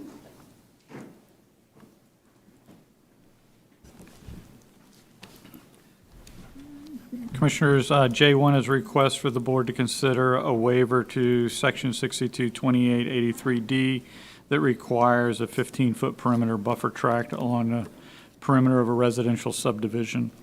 We're happy to answer any questions if you have them. Commissioner Tobias. I believe this is your, Thank you, Madam Chair. I have no issue with this, Madam Chair. okay. Motion. I'll second it. Motion by Commissioner Tobias, second by Commissioner Lober. All in favor, say aye. Aye. Opposed? Passes 5-0. Item J2. So J2 is the companion final plat. We're asking for the board to approve the final plat and contract approval for the Melbourne Beach Homes plat. Commissioner Tobias again. Thank you, Madam Chair. Motion for final plat and contract approval, Madam Chair. Second. Motion by Commissioner Tobias, second by Commissioner Lober. He beat you, Commissioner Smith. All in favor, say aye. Aye. Opposed? Passes 5-0. Item J3. This is the Clear Channel item that was brought forward by District 4. This is the billboard that is being relocated, where the request is to relocate from 528 over to I-95, just north of Wickham for Clear Channel. This is a non-conforming billboard. They have the option to request this relocation. It is the discretion of the board whether or not you approve it or not. Thank you. Make a motion to approve. Second. Motion by Commissioner Smith, second by Commissioner Zonka. All in favor, say aye. Aye. Aye. Opposed? Passes 5-0. Item J4.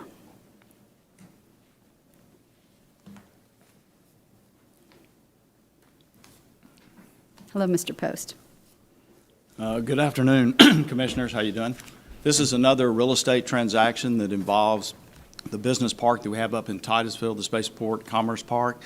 This is an offer from North American Properties, which is a real estate development company, and they're proposing to go in and buy this for $35,000 an acre, which is right at the price point that we had established by that Clayton Roper market valuation report. that we just did a few years ago. They would enter into an option agreement to buy the property. They would provide a $50,000 deposit for us. They would have 1 year to try to cement the deal for building a building and leasing it to an aerospace manufacturer, as we understand. If they did not decide to exercise the option before the end of that 12-month period, we would return $45,000 of that $50,000 deposit. We would keep the $5,000 as an option fee for being able to have that property under option during the period of that time. They would have the provision to extend the option for another 12 months. If they went forward and still did not buy the property after that period of time, out of that deposit, we would remit to them a total of $10,000. We would retain the other $40,000 as the cost for the option fee. This is a little bit different type of real estate transaction in that we're working with a real estate development company that would build a building and lease it to this company. We are requesting that prior to closing, the company would be identified to us and that they would be required to fill out one of our applications for assistance that we have with the zone. That contains information about who the company is, what their market area is, all the kind of information we use and track. It would also require the company to commit to the creation of 50 new jobs, and they would have to be at an average wage of $50,000 annually.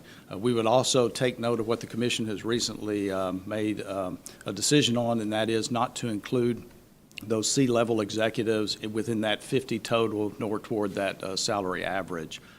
The other stipulation that we have is, this is standard in a lot of our deals, when we go to close and we actually provide the deed to the property, there would be a time period that would be required for them to start their work on the site. They would have to do site preparation activities that we include, as clearing the site, grading the site, and actually building a building footprint for at least a 25,000 square foot building. This prevents somebody from merely buying the land and then holding on to it indefinitely and not using it for the purpose in which we have intended. So this offer came first to the Zone Board of Directors. They went through some negotiations and are now bringing this package to the Commission for its approval. Thank you, sir. Commissioners, I'm good with the project. Someone want to make a motion? So moved. Lober. Second. Motion by Commissioner Lober, second by Commissioner Smith. All in favor say aye. Aye. Opposed? Passes 5-0. Thank you, Mr. Post. D5, Commissioner Lober, this is yours, sir, I believe. All right, so I'll try to be concise here because I know everyone's getting a little rusty with the day rolling on. The short version is I was approached by Driftwood. They have proposed, and there's been a lot of back and forth. I can give you more history if you'd like, but they proposed, if we're amenable, depositing $75,000 with the county and having the county use that money to pay for a legal, financial, and economic evaluation of a project dealing with the Weston property that will replace the International Palms over in Cocoa Beach. So I think the most important things with respect to this, keeping it short, are that the only cost that we'll have are staff's time with respect to obtaining the legal, financial, and economical eval. It's not going to cost us anything to get those evals because Driftwood is putting $75,000 in deposit with us. It's not even an escrow. It'll go straight to the county. Whether you like the project, whether you're concerned about what the county's involvement may or may not be down the road, my thought is this is going to give them 3 additional reports that they can use, if for nothing else than to stir additional private investment in the area. If it's such a wonderful result that the county decides to put some stake or to have some level of involvement, we will have done our due diligence. But with respect to this helping them raise capital for a project that, quite frankly, will be transformative not only for Cocoa Beach, not only for District 2, but for Brevard County, I don't see there being a downside to doing this. So I would just ask folks, regardless of what your thoughts are on the overall project as it is or as it may end up evolving to become, just look at this for what it is, and most importantly, what it's not, and what it's not is any sort of a grave cost to the county. So I would go ahead and move to have the county manager and or the county attorney execute the attached document. I would go ahead and also move that in the same item that they conduct as appropriate legal, financial, and economic evaluation in accordance with the terms of the agreement. Anything else, Frank? Eden? Yes, if I could. Please. We'd also request, in light of the terms that would be in that agreement, that the board approve the That's right. advertisement of a request for proposal to obtain the economic management analysis, that consultant, and also reduce the solicitation time from 21 to 7 days.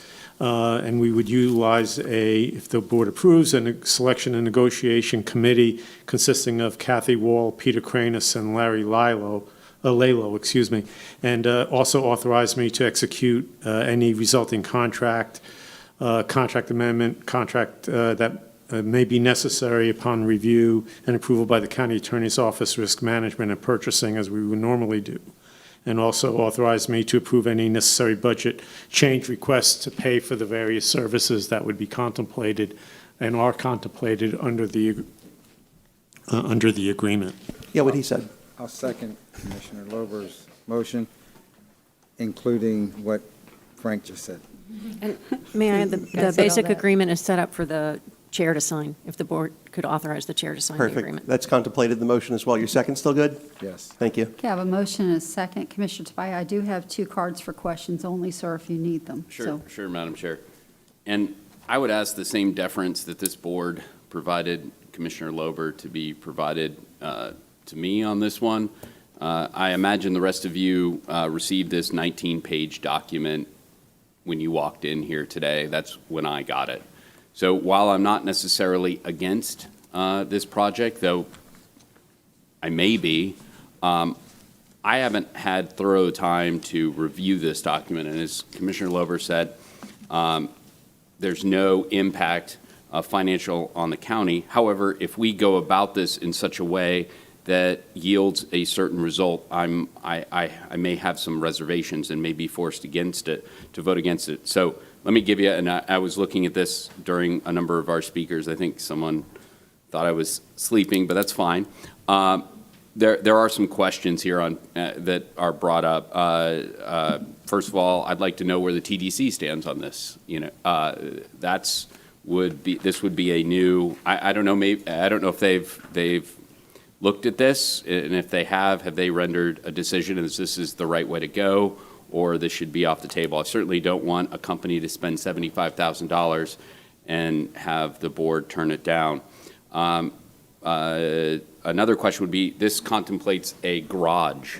So my question would be, on page 16 of 19, would the Weston facility inherently have to build a garage, or is this part of just the convention center? In other words, there are 2. The rendering I saw in the project, there was just 1 parking structure. So I don't know that I want the analysis to look at taxpayers footing the bill for the garage, if that is something that the construction or the management company has to do. Third, we're looking at an $80 million revenue bond. And then it goes on in page 18 of 19 using the word sufficient. So we're going to examine, is this enough? My question is it too much? And it's not outlined here as well. Additionally, if we're going to do an RFP, why 7 days instead of 21? Wouldn't we want some sort of robust application pool to make a decision on? So my point to this whole thing is I'm not necessarily against this. In fact, I probably will support this, but I think it's very, and this is not your doing, but I think it's very unfair, first of all, on staff to have to do this at the last second. And this is not staff's fault. This is, I'm sure, on the other side of it. But it's also very unfair for us as a board to have to make a decision on how to proceed, whether this is the right direction or not, with no heads up. The alcohol stuff, I mean, I've discussed that for a month and a half. There was advertisement. There was, we had the sheriff speak on it. And I think I was the first one to give Commissioner Pritchett the ability to change her vote on that procedurally. However, I want to get some answers from staff. I've had no opportunity to ask staff some of these questions. So, if your motion doesn't pass, I would ask that we table this until our next meeting on the 4th, until some of those questions, do you have answers on? I can, or staff can, or they have two folks that represent the project or the applicant in this sense. Mr. Parker, Mr. Fisher, did y'all want to come address us on this? Yeah, Commissioner, whoever you want to answer, I'm happy to have staff, myself, or them answer. While we're waiting on that, Ms. Bentley, what they've presented to us, is there any cost to the county at all? Staff time only. All the expenses for the consultants will be paid by the developer. Okay. Good afternoon. For the record, my name is Nelson Parker. I'm Managing Director of Driftwood Development Partners, which is the applicant. Look, I think there's still a lot of questions out there, which in due process we're hoping to answer. I mean, I think that's really the intent of this agreement, is just to allow a mechanism for us to continue to work with staff to do some further evaluation of the merits of this project, of what we're talking about. And with that, I think a lot of these answers will be brought to light. So I think that's really what we're trying to do here. Madam Chair? And I'm not opposed to asking questions. I just want to make sure we ask the right questions. So I'll ask this one right off the bat. What's the rush? I'm sure you would support, I mean, this is, according to the documentation here, a $300 million project. Mm-hmm. Help me here. What is 2 weeks so we can make some determination so we know we're asking the right questions? Because this isn't just about the escrow. This is, I mean, again, I just got this, and I spoke with staff yesterday, and it's inherently unfair to ask a board up here to vote on something that is 19 pages when we get something immediately before. But it's more than just escrow. To be clear, on here we have a scope of services for the private contractor on there as well that's going to do that stuff. I haven't had time to make that determination. I'm sure you'd support us as a board to put a hold on this for 2 weeks, or do you need this absolutely immediately? Look, I mean, I'll support whatever you guys want to do, but, you know, for us, that's fine. I appreciate that you'd support what we do. So we have the applicant saying that he would support a 2 week. He would support a 2 week. I'm going to let him go ahead and finish. If I may. Okay. This is the time I want to be chair, Madam Chair. I know. Very rarely. I know, Commissioner Tobias. Very rarely. Maybe you'll have your opportunity. No, absolutely not. If I may, this is, you know, it's a big, complicated process, this project that we're working on. You know, it's cost a lot of money to get to this point. Time is of the essence. Even 2 weeks is going to be material if we have to wait 2 weeks to get an answer. I think what we're really just looking for, again, is a conduit to which we can move forward. There's going to be a lot of work to do with staff, with various consultants to deliberate and determine the merits of the project. So I think for us, 2 weeks would be impactful, particularly as, you know, we're looking to get before the TDC at some point. And bring this back, you know, with a proposal to the commission shortly thereafter, which is really what our goal would be. Madam Chair, follow up. When did you purchase this property? I think we purchased it 3 years ago. So you've had it 3 years. Mm-hmm. And at any of that time, you could have come to us with this proposal. And now, not only do you want it done literally, we got this, and I don't know if it's your fault. I don't know whose fault it is. I know it's not staff's, because I was speaking with them yesterday at 5 o'clock when this wasn't complete. And I don't know if it's your consultant's fault, but then to on top take the period in which we're going to advertise this from 21 days to 7 days, also I have some major concerns with. So again, I'd like to move forward with this, but I think as you've had this project for 3 years, as you're thinking of investing somewhere in the neighborhood of between $200 and $300 million, I get it, and I appreciate your expediency, but it just haven't given us a material reason other than it'll cost more when you had every opportunity to bring this before our commission. Is there another reason? I should ask you that question. I don't mean to put you, Madam Chair, follow-up? Oh, Is there a reason on. you haven't brought this to us in the last 3 years?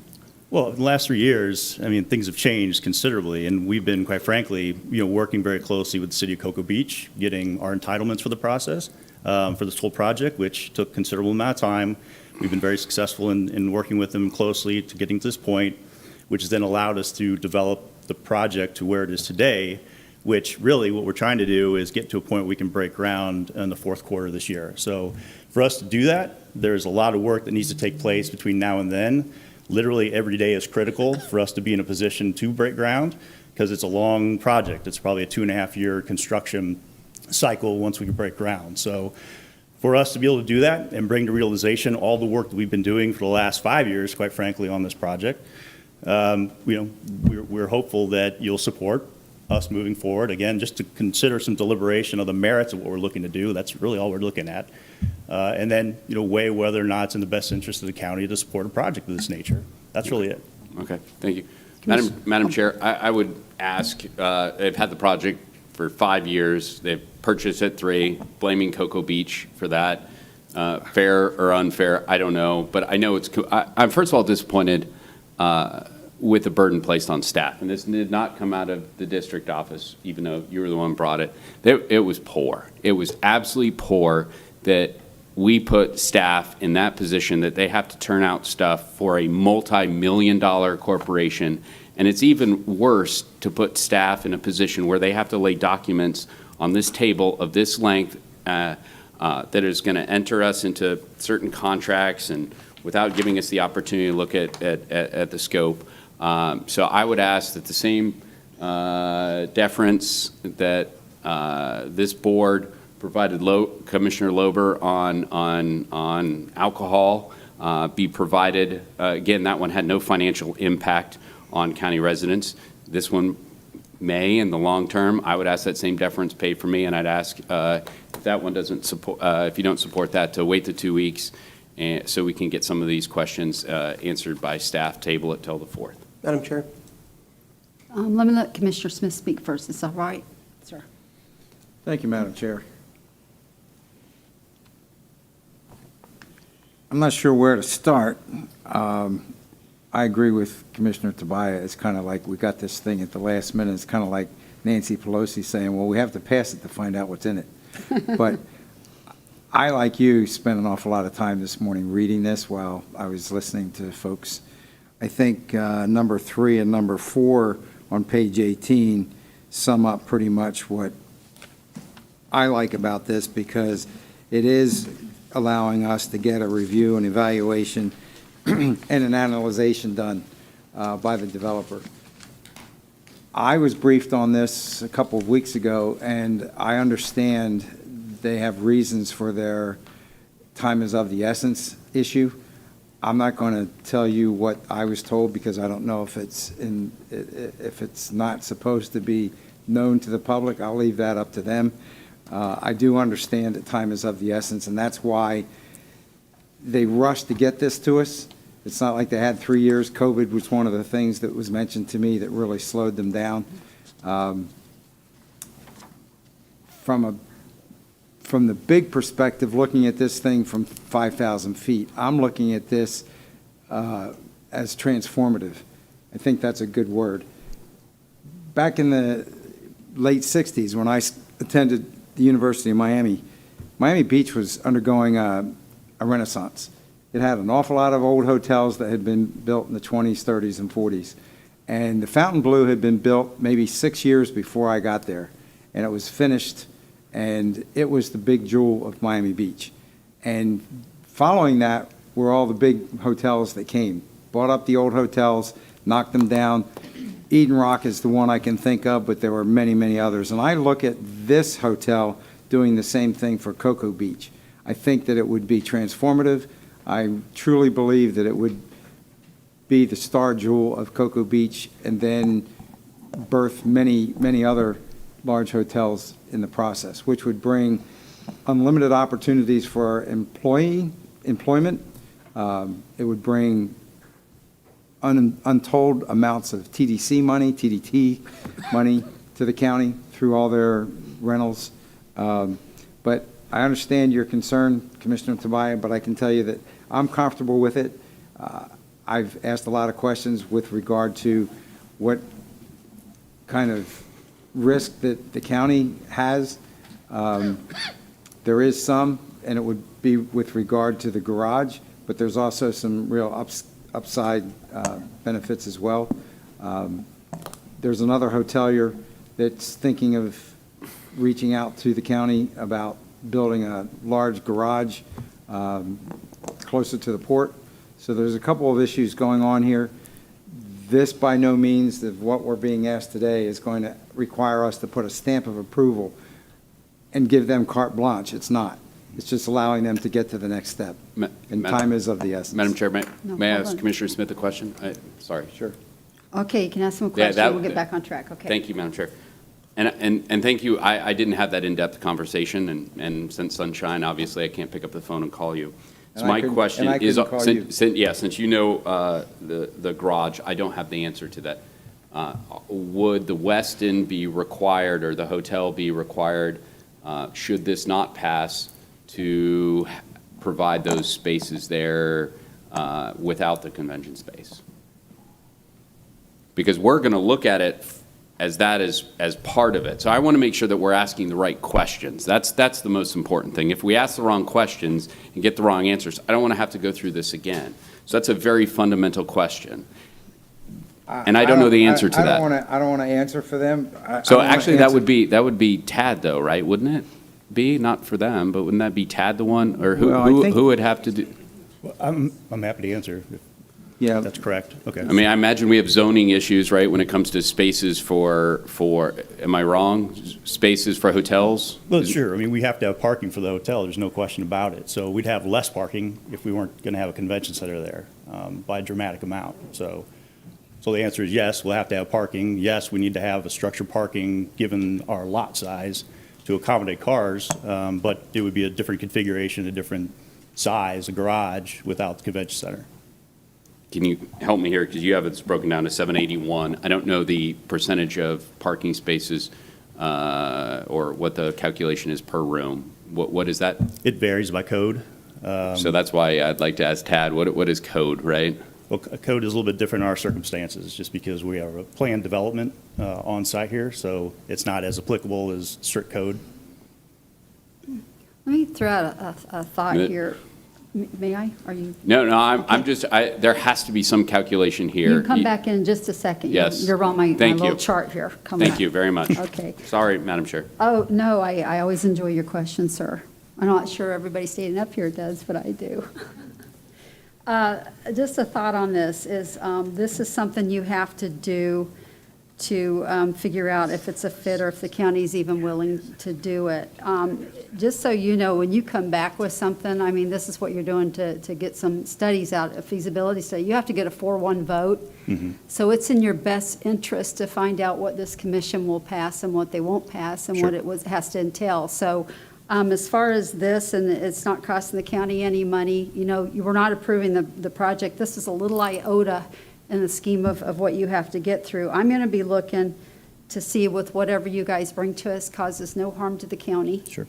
And if it is a significant resource as far as maybe alleviating some of the ad valorem taxes off the rest of the residents by provoking tourist taxes. My other thing is I wish it was in District 1. But we'll take it down in Cocoa Beach. I think Cocoa Beach does need a facelift terribly. I think it would be healthy. But again, you know, you have a big road to get through because I'm going to be looking to make sure the county isn't hurt by the time you're through the project, that we don't end up with having any burdens with this. And so you have a lot to get through. So I'm going to support the scope of services. I got it this morning from Ms. Bentley, and I had conversations with the manager and the attorney yesterday and what they were kind of hoping that would come back, making sure that the county would not be harmed with this either, and that you're paying the cost to do this. So this will have my support as well. Commissioner Lober, you're up again, sir. Yeah, just real briefly, and I don't want to come across as one-sided with respect to this. This is yet another item from Commissioner Tobias where I agree, at least in part, with what he's brought up, even if the end conclusion isn't necessarily the same as I'd have. I'll tell you, I didn't know the direction that this was going to go in terms of every little point until yesterday late afternoon. I was driving from a 2 o'clock appointment in Rockledge to get to I think a 3:30 in my office in Merritt Island, in the rain, on Bluetooth, with one of their attorneys, and with Frank and Eden all conferenced on to try to get everything worked out. I can tell you, I mean, I'm willing to push this forward because I think it's a good thing for the area, and there's really no downside with respect to what's being asked today. That said, I can tell you it does get a little old having things, and it's not Driftwood specifically. It's a lot of different applicants having things dropped off on the dais. So I certainly do empathize with Commissioner Tobias with respect to that. It's not something that I really enjoy. That said, I understand what the commission wants to do. If they want to continue it, it is what it is. If they don't, I'm happy to address it today.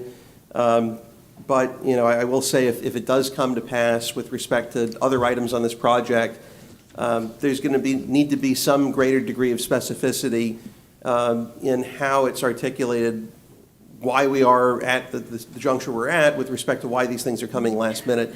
I'm not going to push today. This is kind of the freebie, so to speak, at least with me. But the frantic phone calls that I'm sure you're well aware of. Oh, we got this, we got this, we got that. It adds to my stress level. It adds to staff stress level, and apparently it also adds to other commissioners' stress levels. I want to see this happen if it's at all feasible. But I'll just throw out there so everyone's on notice. If we have another item like this, we've got to have either further advance notice or alternatively a very good, very specific reason as to why that's not provided. Sure, understood. Commissioner Zonka? I almost forgot. You guys are winded sometimes when you speak, but, I think, your visit in my office, you probably kind of understood that I have a lot of questions, a lot of concerns.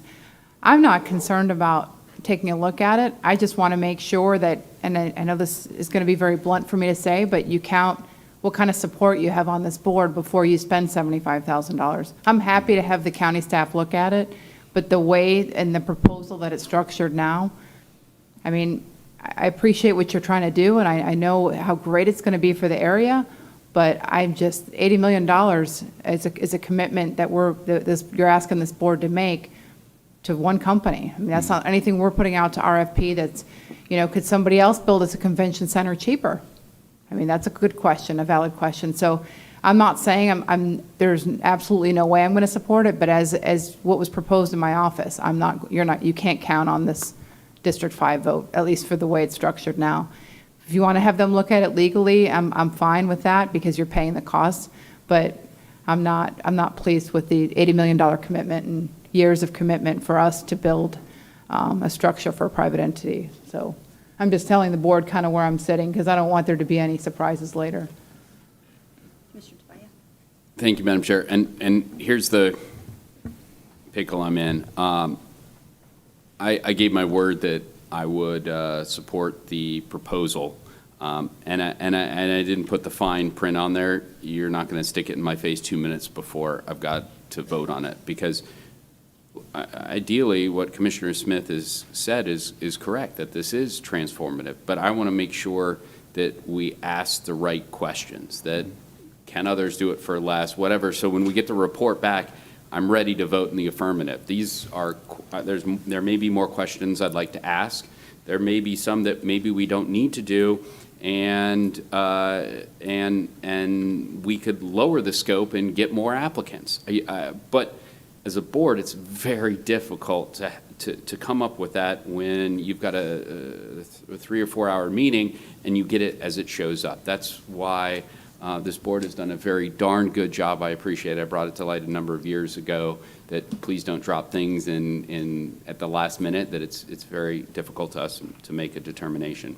So I'll tell you what, I unfortunately, it was my fault for not clarifying that I would get due diligence, the ability. So I got to stick to my word. But just understand, I haven't had the full time to do my due diligence on reading this. But since there's no impact in going on what Commissioner Smith said, I guess I'm inclined to stick with what I said and vote in the affirmative on this one.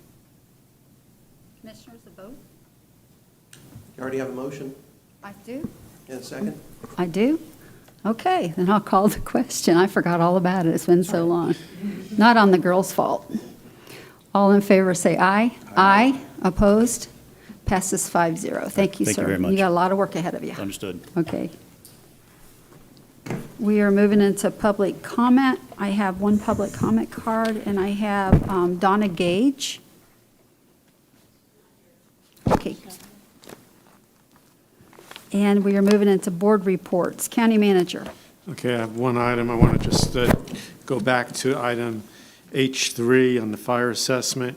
There was a third area on the requested action asking for authority for the chair to sign the rate resolution subject to the So moved. changes at the 29% rate. I have a motion. Do I have a second? Second. Second. Commissioner Tobias? This is just providing authority to the chair in order to sign it, correct? Right, we just wanted it very clear that it was at 29%. I think Okay, the well, clerk those are needed two totally different things. clarification. This is just giving the chair authority Right. to sign it. It doesn't indicate support of the rate increase, is that correct? That's right, just authority for Great, the it's chair to authority. sign it. I just want to be very clear. Okay. Yeah, thank you. All in favor, say aye. Aye. Opposed? Passes 5-0. And Madam Chair, just in case anyone's listening and freaking out having heard that, the 29 is the 33 less the 8.5 million that we're putting in that offsets it. So if anyone heard that, it's not that anyone's going back on what they said earlier. Good point. County That's it for me. County Attorney. No report.